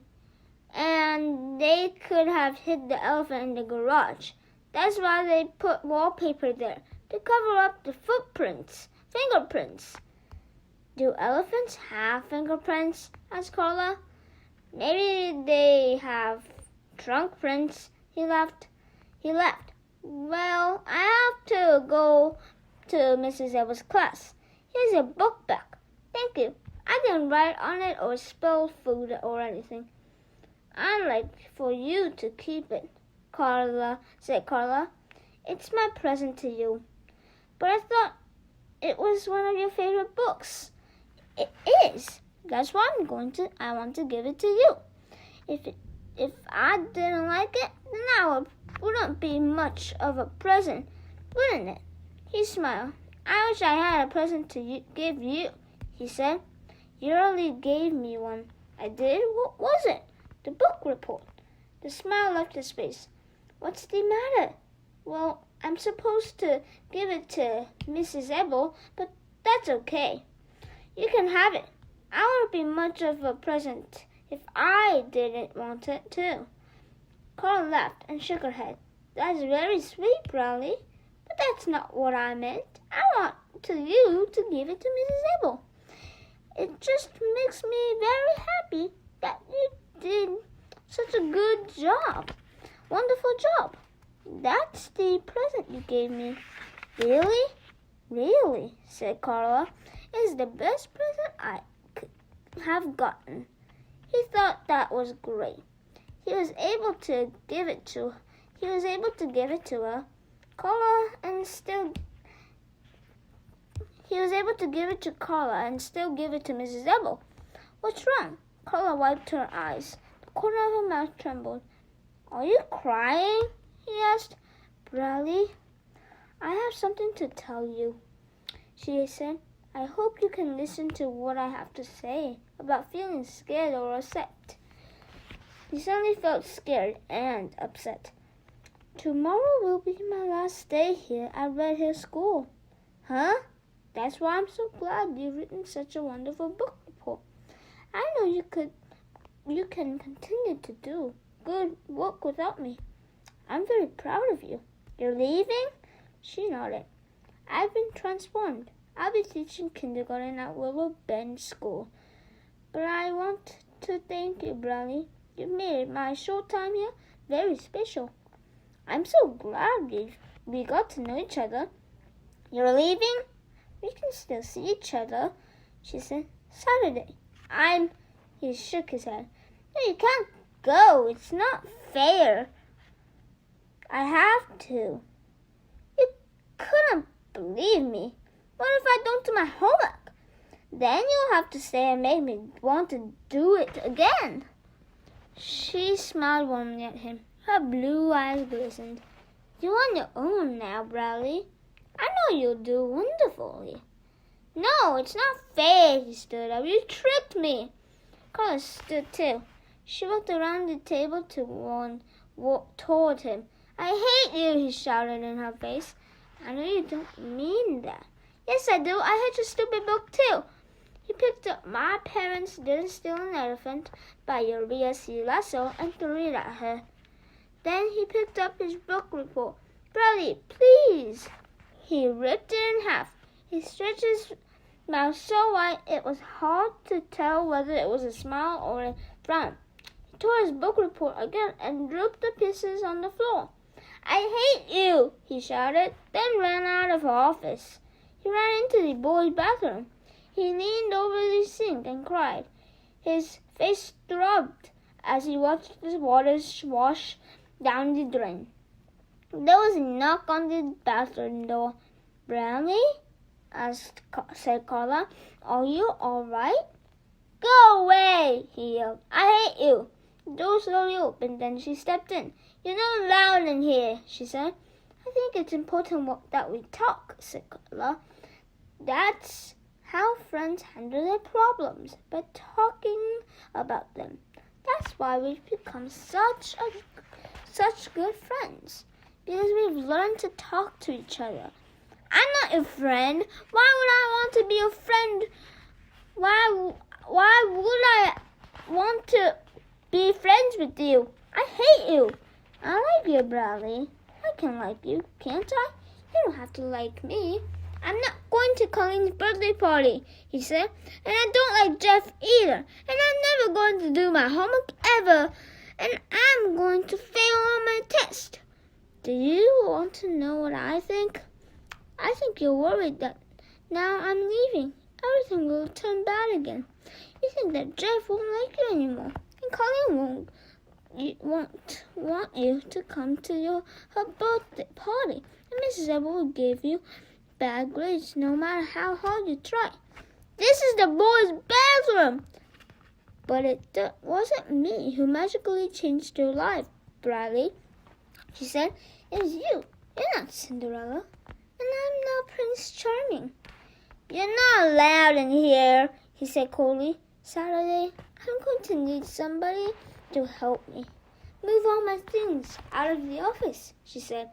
I would appreciate it very much if you would come and help me. Then afterward, we could have lunch together. We can go to a restaurant, just the two of us. He wanted to go to hug her in her soft pink sweater, but he couldn't. He felt like his insides were being ripped apart. It will be lots of fun, said Carla, and it will be great to help me. I have to use the toilet. Maybe I'll see you on Saturday, said Carla. I will like that very much. She turned and walked out the door, but he stayed in the bathroom until the bell rang. Then he went home, sick. Chapter 39. Ronnie hopped along singing, doody doody doody doo. All the other animals were gathered together. What are you doing? asked Ronnie. You're talking, said the lion. And you can't listen, said the kangaroo. Oh, okay, said Ronnie. She waited for the other animals to finish talking. The other animals finished talking. We finished talking, the lion told Ronnie. We took a vote. We don't like you anymore. Ronnie hopped away. Suddenly, she fell into a quicksand. Help! she cried. Bartholomew, save me! No, I won't, said Bartholomew. And I'm not going to marry you either. Ronnie sank into the quicksand and died. Chapter 40. Bradley's mother took his temperature and told him he was normal. I am not, he argued. He's not normal, Claudia agreed. He's bizarre. Bradley felt as if his stomach was tied in a knot. Every time he thought about Carla, he felt the knot pull tighter. I hate her. I hate her, he repeated as he slowly walked to school. When he said he hated her, the knot in his stomach loosened just a little bit. He sat at his desk. He sat at his desk in the back of Mrs. Ebel's room, last seat, last row. Hi, Bradley, said Jeff, sitting down next to him. Where were you yesterday? Were you sick? He didn't answer. Jeff wasn't his friend. He didn't have any friends. Bradley, called Mrs. Ebel, will you come here, please? He dragged his feet to a desk. I was sick yesterday, he told her. Call my mom if you don't believe me. Mrs. Ebel waved that away. I just want to tell you how much I enjoyed your book report, she said. It made me want to read the book. Huh? Miss Davis gave it to me yesterday, Mrs. Ebel told him. She explained how she accidentally ripped it. He stared at her, amazed, and noticed the book report taped together, lying on Mrs. Ebel's desk. At the very top in red ink was the word excellent. I gave you a gold star, said Mrs. Ebel. He picked up his book report and ran back to his desk. There it was, next to him, next to the name, Bradley Chocolates, a gold star. He slowly sat down at it, he stared at it. It seemed to shine brighter than all the other stars. The knot in his stomach jerked tight, and he had to look away. The star reminded him of Carla. Such a liar, he thought. She said she accidentally tore it up when I was the one who did it. I hate her. He shoved his book report in the back of the desk. The knot loosened.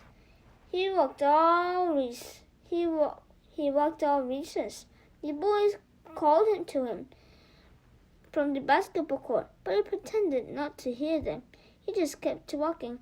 Okay, he decided. I will see her at lunch. I'll just say goodbye to her, that's all. Everyone was looking for you to play basketball, Jeff said when he returned to class. I told him you were still sick from yesterday. I'm not sick, said Bradley. I'm normal. When the bell rang for lunch, he walked to Mrs. Ebel's desk to ask for the hall pass. Yes, Bradley, she said. He couldn't talk. The knot in his stomach was so tight it choked off his vocal cords. He stuck his hand in his pocket and walked outside. He sat in a far corner of the playground. Twice he thought he was Carla. He thought he saw Carla. The first time it was a third grade girl. The second time it was a tree. His stomach was too knotted up to eat anything. I saw Carla, Jeff told him after lunch. I went to her office to say goodbye. She said she'd like to see you. She said she'd wait in her office after school for you in case you wanted to talk to her. She asked me to tell you that. Bradley closed his eyes until the knot loosened. Don't you even want to say goodbye to her? Jeff asked. He shook his head. He could picture her waiting in the office for him. He'd walk in and say, Hello, Bradley. It's a pleasure to see you today. I appreciate you coming to see me. She might even kiss him again. When the final bell rang, he walked directly home. The knot inside him tightened. With every step he took, I hate her. I hate her. I hate her. Chapter 41. Let's go, Bradley, his mother said on Saturday morning as she entered his room. We're off to real barber shop. She said as if a barber shop was the most wonderful place in the world. In the past, she had always cut Bradley's hair herself, but this time he had asked to go to a real barber shop. That was either in the week when the when they were out buying the birthday present for Colleen. You make my hair look like a chili ball, he had complained. Now, he sadly looked up at his mother and said, I don't want to get my hair cut. You want to look nice for Colleen's birthday party, don't you? She asked. You want to go looking like a punk rocker? I'm not going to her birthday party, he snapped. I hate her. Bradley's mother left him alone. He had Carla's voice in his mind. Saturday, I'm going to need someone to help me move all my things out of the office. I'd appreciate it very much if you would come and help me. His stomach tightened. No, I hate you, he said out loud. His mother knocked, then came into his room. Bradley, I think we need to talk, he said, man to man. Bradley stood up. Why don't you tell me what's bothering you? Asked his mother. Maybe I can help. But I didn't want any help. I was very sorry to hear that your counselor had been transferred to another school, said his mother. I know how much you liked her. At first, I didn't like the idea of you seeing a counselor, but I have to get my hair cut, said Bradley. Mom said so. He walked out of the room, leaving his father behind him. His mother drove him to the barber shop. Carla's voice spoke in his mind. We could have lunch together. We can go to a restaurant. The night pulled tighter, just the two of us, and tighter. It will be a lot of fun, Carla said, and it will be a great help to me. And tighter. Maybe I'll see you on Saturday, said Carla. I would like that very much. And tighter. You're not Cinderella. I'm not Prince Charming. And tighter. I like you, Bradley. I can like you. Can't I? You don't have to like me. The knot pulled so tight it broke. Stop the car, he shouted. I have to go back. The car swerved. Don't ever do that again, exclaimed his mother. We could have had an accident. I don't believe in accidents. I'm getting sick and tired of your nonsense, Bradley. What is your problem? I can't get my hair cut now. I have to go to school. On Saturday? I'm supposed to see my counselor. She's waiting to see me. Call the school if you don't believe me. The car stopped in the parking lot in front of the barber shop. We're here, his mother said sternly. You're getting your hair cut now. He stepped out of the car and reluctantly followed his mother into the barber shop. It smelled oily. He liked hair oil and stale bubble gum all mixed together. All around him, mirrors reflected mirrors. The place was ugly, and the mirrors reflected the ugliness, multiplying it 100 times, back and forth. They seemed to reflect the awful smell, too. He couldn't believe he had asked his mother to take him to such a place. It was like some kind of horrible dungeon where kids went to be tortured. But worst of all, he had to wait his turn to be tortured. All the barber chairs were occupied. He sat on a torn red couch. Do you want to read a comic book? Asked his mother. No, thank you, he answered quietly. Finally, it was his turn. He climbed into a slippery, oily vinyl barber chair. The barber tied a shiny apron tightly around his neck, nearly choking him to death. The barber began combing his hair. Bradley wondered why he had to comb it if he was going to cut it anyway. At last, the barber picked up the scissors and began to cut it. But he never cut off a big piece of hair all at once. Instead, he kept snipping little bits of hair off the same piece of hair over and over again, the whole time. Bradley had to stare at himself through the filmy mirror. He gritted his teeth and waited for it to be over. The barber put down the scissors, but then he picked up the comb and started combing again. He shouldn't have combed it before, Bradley thought. Now he just has to do it again. The barber sprayed some kind of smelly junk on Bradley's head, combed his hair one last time, then unhooked the apron around Bradley's neck. Bradley quickly hopped off the chair before the bubble could change his mind. But the bubble wasn't through. He made Brownie stand still while he ran a small vacuum cleaner across his neck. He offered Brownie a piece of bubble gum. "I hate gum," said Brownie. He never used to hate gum, but after smelling it in the barber shop, he never wanted another piece again. "You'll be the most handsome boy at Colleen's birthday party," his mother said as they walked outside. "Can you drive me to school, please?" he asked. She nodded. 10 minutes later, he jumped out of the car, ran up the steps in front of the school, and pulled on the double glass door. They were locked. He pressed his face against the glass and looked inside. Miss Kemp, the janitor, was waxing the floor. He pounded on the door until she looked up. Miss Kemp scowled at him as she opened the door. "What do you want, Chalkers?" "I have to see Miss Davis," he said. "Miss Davis is gone." He ducked under her arm, which held open the doors, and ran into the building. "Chalkers!" she shouted after him. "I'll call the police!" He opened the door to Carla's office and stepped inside. Except for the round table and chairs, the room was empty.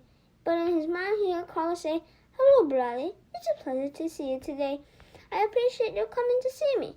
Tears rolled down his face. He noticed a large manila envelope lying on the table. He picked it up. "Bradley Chalkers" was written across it in big letters. Under that, small letters, was the following: Mrs. Ebel's class, room 12. Good friend, honest, thoughtful, caring, polite, whom I will never forget, and who I hope will somebody forgive me. Last seat, last row. "There you are," said Miss Kemp as she came in after him.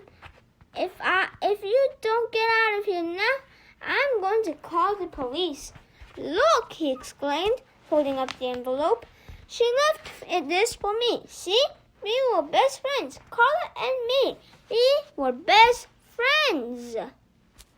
"You have 10 seconds to leave this building," said Miss Kemp. 1, 2. He took the envelope and left. He opened it on the playground next to the monkey bars. Inside was the book, "My Parents Didn't Steal an Elephant" by Uriah C. Lasso, and a letter. "Dear Bradley, this book was a present from me to you. It was a gift from the heart, and that kind of gift, for better or worse, can never be returned. I'm sorry for hurting you. I didn't mean to. If it makes you feel any better, you hurt me too. When you didn't come to see me Friday or Saturday, I kept hoping I'd see your happy face walk through the door. I hope you didn't mind that I gave your book report to Mrs. Ebel. It was just too good to throw away. You can do such wonderful work. Now, if only you can learn how not to rip it up. I hope you went to Colleen's birthday party. If you did, I'm sure you enjoyed it. If you didn't go, that's all right too. There will be lots of other parties. You're a very likable person. You'll always be very special to me. It was always a pleasure to see you.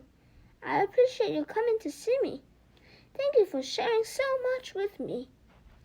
I love you, Carla." Bradley's father was leaning on his cane on the front stoop when Bradley came walking home. "I want to talk to you, Bradley," he said sternly. Bradley ran to him and hugged him, nearly knocking him over. Chapter 42. Bradley tried writing a letter to Carla. His father had suggested it. He crumpled up a piece of paper and threw it in the wastebasket. He didn't know what to say to her. The words he wanted hadn't been invented yet. Ronnie hopped along saying, "Doody-doody-doody-doo." The other animals were taking another vote. "We took another vote," the lion told Ronnie. "We like you the best." "I like you I like all of you the best. Bartholomew walked up to her. I love you, Ronnie, he said. Will you marry me? Yes, said Ronnie. And I saved you from the quicksand, too, said Bartholomew, so you didn't die. That's good, said Ronnie. I'm very glad to hear that. Chapter 43. Colleen wearing a new red dress, anxiously waited for guests to arrive. Except for Laurie and Melinda, she hadn't told anybody that there would be boys at her party. The doorbell rang. Her heart jumped. She hoped it would be Jeff and also hoped it wouldn't be. She composed herself and opened the door. It was Judy and Betty. They each gave her a present. Ooh, what is it? Colleen asked as she took each gift, but of course they didn't tell her. Who's is coming? Asked Judy as the three girls sat and waited in the living room. Colleen counted her finger, naming her guest. Well, there's you two and Laurie and Melinda, Karen, Amy, and Dana. She paused, then said the last two names very quickly. And Jeff and Bradley. Bradley? Questioned Betty. Bradley Chalkers? Oh, no. Judy looked like she was about to faint. You didn't say there were going to be boys at your party, said Betty. Didn't I? Colleen asked innocently. I thought I did. I don't think I'm allowed to go to a boy and girl party, said Judy. Okay, but you really already gave me my present, said Colleen. They decided to stay. When the bell rang again, all three girls screamed, but it was only Annie and Dana. Annie and Dana were dressed exactly alike, right down to the shoes and socks. They were best friends, and their parents often took them shopping together. They always bought the same clothes. Then, before a party, or even just before school sometimes, they call each other up and decide what to wear. Today it was a blue dress with white and yellow flowery things. Colleen invited boys, Betty told them. Bradley Chalkers, said Aunt Judy. Annie and Dana looked at each other in horror. Colleen took their presents from there before they could change their minds. Both presents were wrapped in the same purple and green paper. Karen was the next to arrive. Colleen invited boys, everyone said to her as she stood at the door. Her mouth dropped open. Bradley Chalkers, said Betty. And the new kid, said Annie. Jeffish food. Karen was very shy and quiet. If there were going to be boys at the party, she might not say one word all day. The door rang. Everyone except Karen screamed. She held the pillow in front of her face. It was Laurie and Melinda. Colleen invited boys, everyone greeted them. Jeff Fishnose and Bradley Chalkers, said Dana. So we already knew that, Laurie said, as if it were no big deal to her. Oh, well, nobody else did, said Judy. The 8 girls waited. They talked and laughed about how much Colleen would like her present. They asked her what there would be to eat and what games they would play. The only thing they didn't talk about was boys, though it was the only thing on each of their mind. When Colleen told Dana there would be a 3-legged race, the room turned very quiet. Each girl wondered if she would have to run with a boy. Colleen planned to run the 3-legged race with Jeff. It didn't occur to her what if she was punished with Jeff. Another girl would have to be punished with Bradley. It was starting to get late. A new worry slowly crept into each girl's head. What if the boys didn't show up? It suddenly seemed that the party wouldn't be any fun at all without boys. Where would they? Colleen's mother walked into the living room and counted heads. 8, she said aloud. Who's missing? Nobody answered. Oh, the boys, said Colleen's mother. Well, we can't wait too much long. Colleen looked like she was about to cry. Where were they? Chapter 44. The doorbell rang at Bradley's house. Bradley, wearing a cone-shaped party hat, ran to the front door and flung it open. He had a wild look in his wide eyes. "Hi," said Jeff, holding Colleen's present under his arm. "You ready?" He was wearing all comfortable clothes. His blue jeans had a small hole above the knee. "It's wrapped," Bradley exclaimed, "with a bow."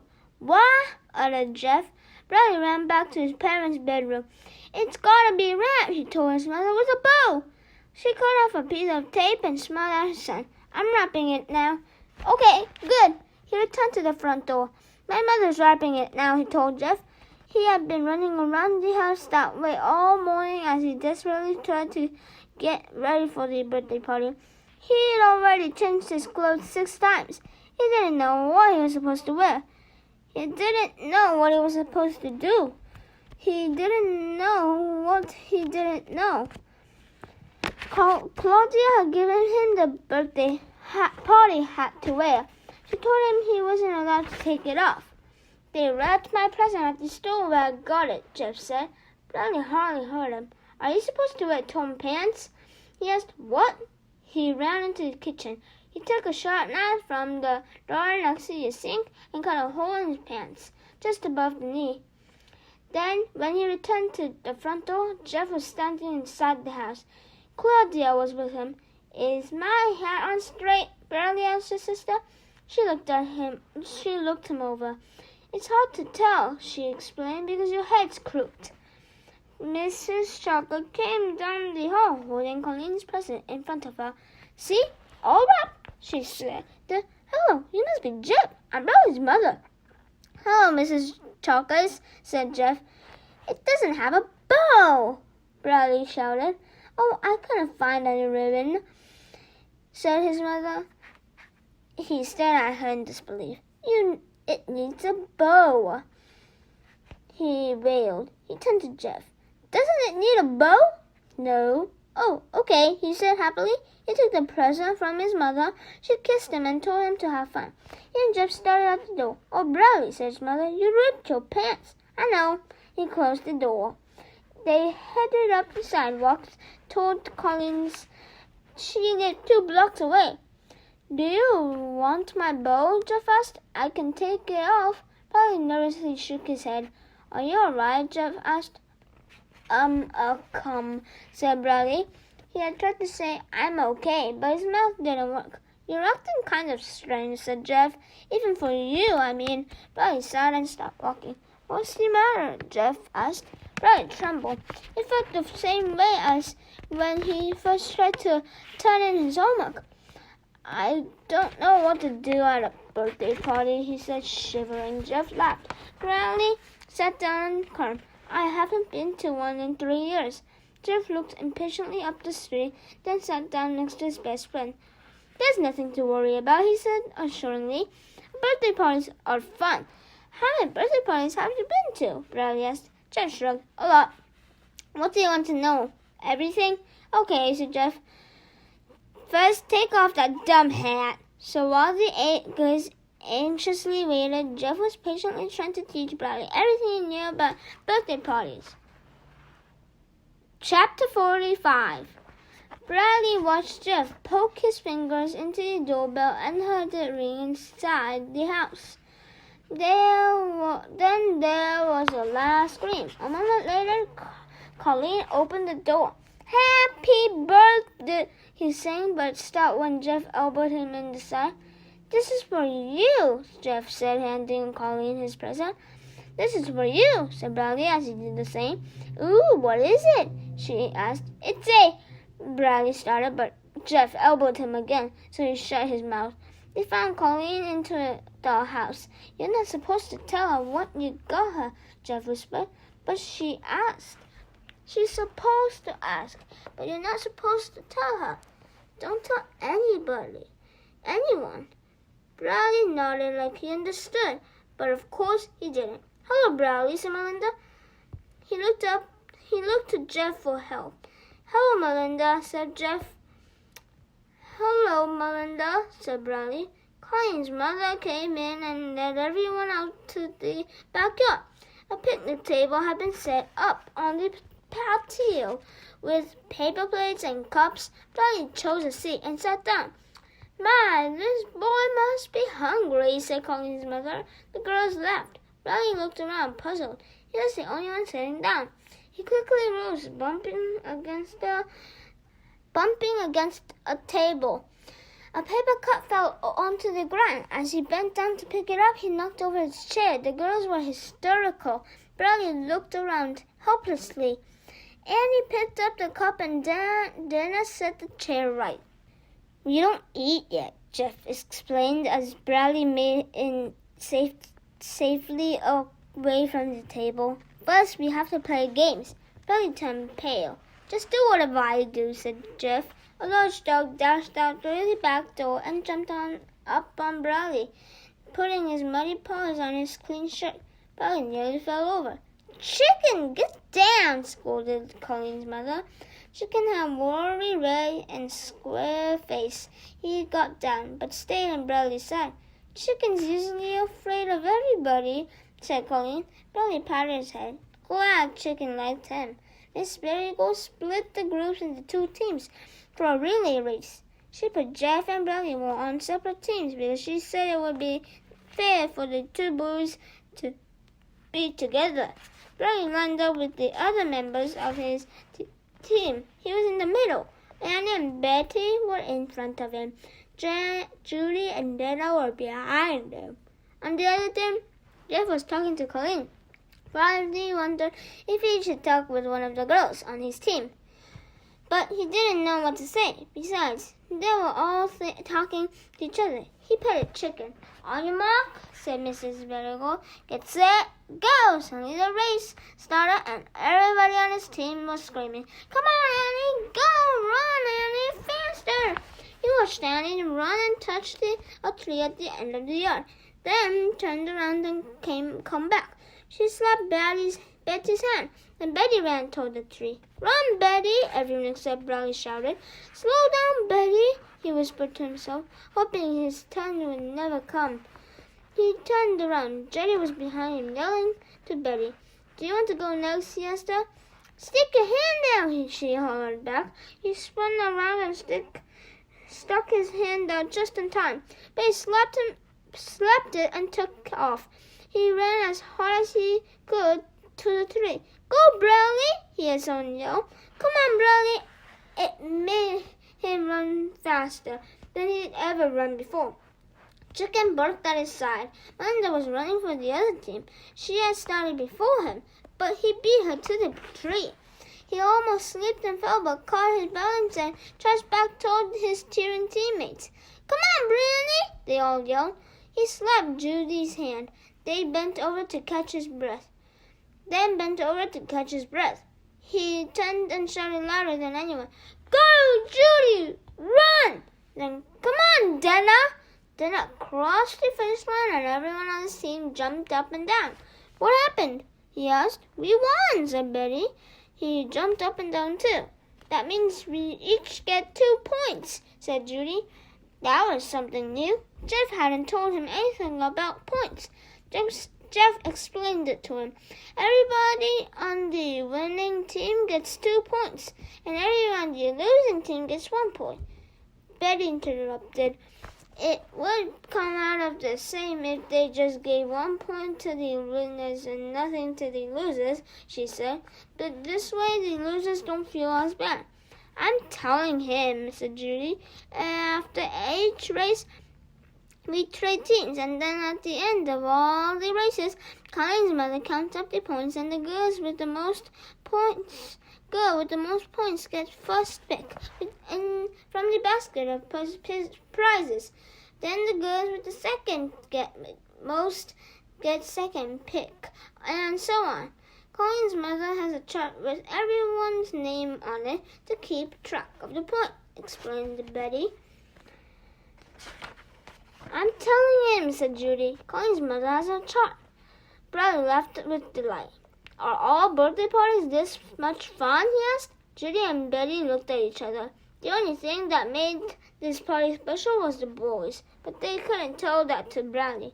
"Haven't you ever been to a birthday party before?" asked Betty. "Not for a long time. I got kicked out of the last one I went to." "Well, if you have any questions, just ask me," said Betty. "Or me," said Judy. "I've been to more birthday parties than you," said Betty. "You have not," said Judy. She hasn't." "What about Harley's birthday parties?" asked Betty. "You didn't go to that one." "That's because we were on vacation," said Judy. "So you still didn't go." They had to switch team for the next relay race. This time Bradley was with Bertie, Amy, Karen, and Melinda. For this race, everyone had to hop on one foot. "On one foot!" Bradley exclaimed. He rooted loudly for everyone on his team, and when it was his turn, he heard them all cheer for him. He won again. "You're an excellent hopper, Melinda," he said after the race. "You hopped twice as far as Colleen on each hop." Melinda beamed. "You're a good hopper too," she said. Colleen's mother marked the points on the chart. They switched team for the next race. This time they had to hop on both feet. "On both feet?" Bradley exclaimed. They continued changing teams for each new race. He and Jeff were never allowed on the same team, and since Colleen always made sure that she was on Jeff's team, Bradley was never with her either. He was glad about that. He felt comfortable with everybody else, but he was still a little scared of Colleen. He was afraid she might ask him another question he wasn't supposed to answer. Lori was on his team for the backboard race. She stood behind him in line and screamed in his ear the whole time. He loved it. He had to shout twice as loud just to hear himself. His ears was still ringing, and Mrs. Marigold announced that the next race would be a somersault race. The smile left his face. He didn't know how to do a somersault. He looked anxiously at Chicken, but as it turned out, nobody on his team could do a somersault. It was hilarious. Everyone was laughing.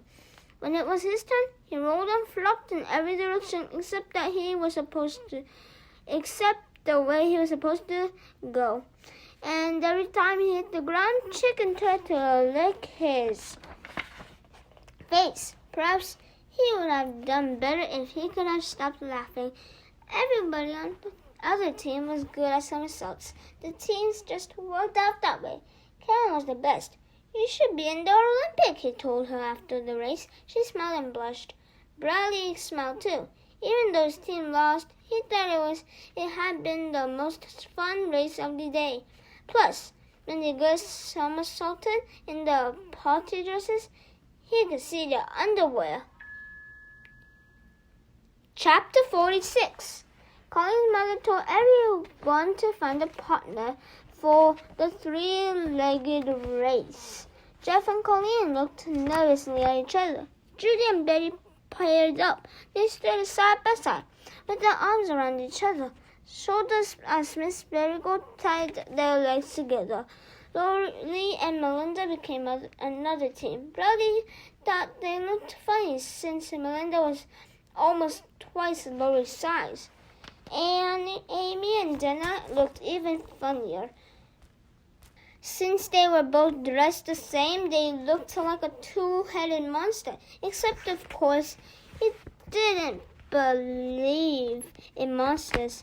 Karen suddenly realized what was happening. If Jeff and Colleen became partners, it meant she had to be partners with Bradley. So, Jeff said to Colleen, "Who's your partner?" "No one yet," said Colleen. "Who's yours?" "No one yet." Colleen's mother stepped in and paired up the final two teams. She didn't think it would be proper for a boy and a girl to have their legs tied together, so she made Jeff and Bradley one team and Colleen and Karen the other. Bradley was glad that he and Jeff were finally on the same team. Colleen and Jeff were happy with the other teams too. As much as they liked each other, they weren't quite ready to put their arms around each other and tie their legs together. Karen was the only one who was disappointed. She thought it would have been exciting to have been partners with Bradley. The 5 teams lined up. It wasn't a relay race. Each team had to go at the same time. They had to run past the tree to the fence, then back. Don't try to run too fast, Jeff cautioned. The most important thing is that we keep together so we don't fall down. Polly nodded. On your mark, said Mrs. Marigold. Get set, go! They took 2 steps, then tumbled onto the ground. As they tried to get up, they kept pulling each other back down. At last, they stood up together and started after the others. Inside out, Jeff directed as they moved their legs in unison. The other teams took a long time turning around the fence. When Jeff and Bradley reached the fence, they simply fell down again and stood up facing the other direction. It was quicker that way. Amy and Dana were all just ahead of them. Amy tried to get to the left of the tree as Dana tried to go to the right of it. They smushed into it. Inside out, as said Jeff as he and Bradley charged around them. Karen and Colleen were in the lead when they suddenly stumbled and fell on their faces. Judy and Betty tumbled over them. Lori and Melinda had to stop and turn to avoid the pile. Jeff and Bradley charged past, now in first place. Inside out, called Jeff, but they must have missed a beat somewhere because when he said inside, they moved the outside feet, and when he said outside, they moved the inside feet. Hey, Bradley, you're going the wrong way, yelled Lori. Whoa, bloop. Amy and Dana dived across the finish line in the first place, just ahead of Lori and Melinda. Jeff and Bradley crawled across in third. Judy and Betty, Karen and Colleen remained tangled together on the grass. After everyone got untied, they gathered on the grass next to the patio. Now what? Bradley asked. Nobody in particular. Colleen's mother is adding up the points, said Betty. Then you'll get to pick our prizes, said Judy. She asked me, said Betty. Everyone hushed as Miss Marigold prepared to announce the winner. The winner is... She paused suspensefully. Bradley! He was shocked. He had been on the winning team every time except for the 3-legged race and the somersault. But he had been having too much fun to notice. Everyone clapped their hands as he walked to the front. Miss Marigold gave him a blue ribbon and that said first place on it. No one had told him about the ribbon. Then he got to pick the prize. He looked through the basket. There were lots of good things from which to choose. Dolls, makeup, perfume, earring, hair ornament. He chose a hair harmonica. Melinda came in second. And then Amy, Judy, Dana, Karen, Lori, and Betty, and Jeff was last. Jeff knew he'd be last since he was never on Bradley's team. The only race he won was the somersault race. Actually, he had tied for last with Colleen, but Colleen didn't get a prize because she'd be getting all her presents later. Jeff took the only prize left in the basket, a doll's dress. Thank you, he said politely. Now what? Bradley asked. We have ice cream and cake, said Melinda. Oh boy, said Bradley. Melinda laughed. They sat at the picnic table. Colleen sat at the head of the table. Bradley sat between Jeff and Melinda. Jeff and Betty sat across from him. Mrs. Marigold's going to bring in the cake now, said Judy. With candles, said Betty. I'm telling him, said Judy. With candles. Mrs. Marigold brought in the cake, and suddenly everyone started singing. Bradley was caught by surprise. He didn't have time to remember the words. Though he sang, Happy birthday, dear Call to you. Happy birthday to you. Happy birthday to you, dear Colleen. Happy birthday, dear to you. Happy birthday to... He suddenly realized he was the only one still singing. Everyone laughed. It's not your fault, said Judy. This is his first birthday party in a long time. There are 10 candles because she's 10 years old, explained Betty. Oh, I get it, said Bradley. Lori laughed. Colleen blew them all out. That means her wish will come true, explained Melinda. But she can't tell you what she wished for. Otherwise, it won't come true, Lori explained. Bradley carefully ate his cake and ice cream without making a mess. Then everyone went into the living room where Colleen opened her present. Open mine. Mine first, they urged. That one's mine. Open mine, Colleen, said Bradley. After each present was opened, everyone said, how neat, and ooh, and I wish I had one of those. Bradley said those things too, and he meant what he said, although most of the gifts were things he never would have wanted. Colleen picked up the next present. That's mine, he shouted. Colleen read the card. On the front of the card, there was a picture of a baseball player swinging a baseball bat. It said, here's hoping your birthday. Is on the inside of the card. It showed the bat smacking the ball, and it said, a big hit. Under that, it said, love, Bradley. Everyone went crazy. Love, exclaimed Amy. Love? Bradley's heart sank as he realized he had made a terrible mistake. Bradley's in love with Colleen, said Dana. Ooh, Bradley, said Judy. When are you going to get married? Teased Lori. Shut up, Karen shouted. Everyone stopped talking at her, very surprised. Big deal, said Karen. You're also immature. Colleen tore off the wrapping paper and looked at Bradley's gift. Her mouth dropped open. She showed it to everyone. Wow, said Lori. Let me see, said Amy. It was a replica of the human heart. They could see the blood vessels, the aorta, and all the capillaries of the heart valves opened and shut. It could be taken apart and put back together again. How neat, said Melinda. I wish I had one of those, said Betty. Bradley smiled proudly. He felt happier about the fact that Colleen liked her present than about coming in the first place. But of course, he knew all along she'd like it. Carla told him to give her a gift from the heart.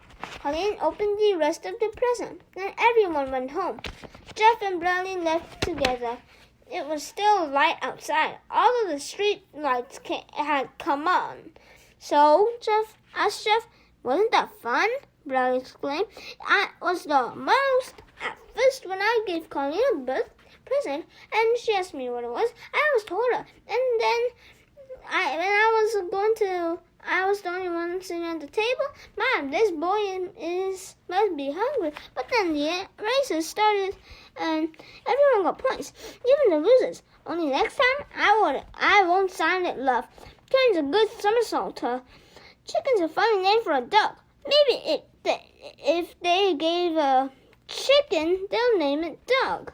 He blew into his harmonica. The doll's dress dangled from Jeff's hand. Chapter 47. Dear Carla, hi. What color shirt are you wearing today? I'm sorry I yelled at you. Guess what? I got 100% on my arithmetic test. Can you believe it? And I didn't reap it up. I would have sent it to you, but I just can't because it's hanging on a wall in Mrs. Evans' class. Do you like teaching kindergarten? I bet you're a good teacher. Ask them to do a picture of you. You should teach them how to do a somersault, too. Thanks for giving me back the book, which you already gave me. I'm sending you a present, too. It's a gift from the heart, so you can't pretend it. Love, Cross. You're truly Cross. Love, Bradley. P.S. Her name is Ronnie. Bradley folded the letter and put it in the envelope. He wrote Carla's name on the outside and addressed it to Willow Bend School. Ronnie gave Bartholomew a big hug and kiss. Well, goodbye, everyone, she said. Goodbye, Ronnie, said everyone. I'll miss you, said Bartholomew. Bradley placed the little red rabbit with the broken ear inside the envelope. He stared out his window for a moment, then looked back at the bulge in the envelope. He frowned. but it was an unusual frown. In fact, it might have been a smile.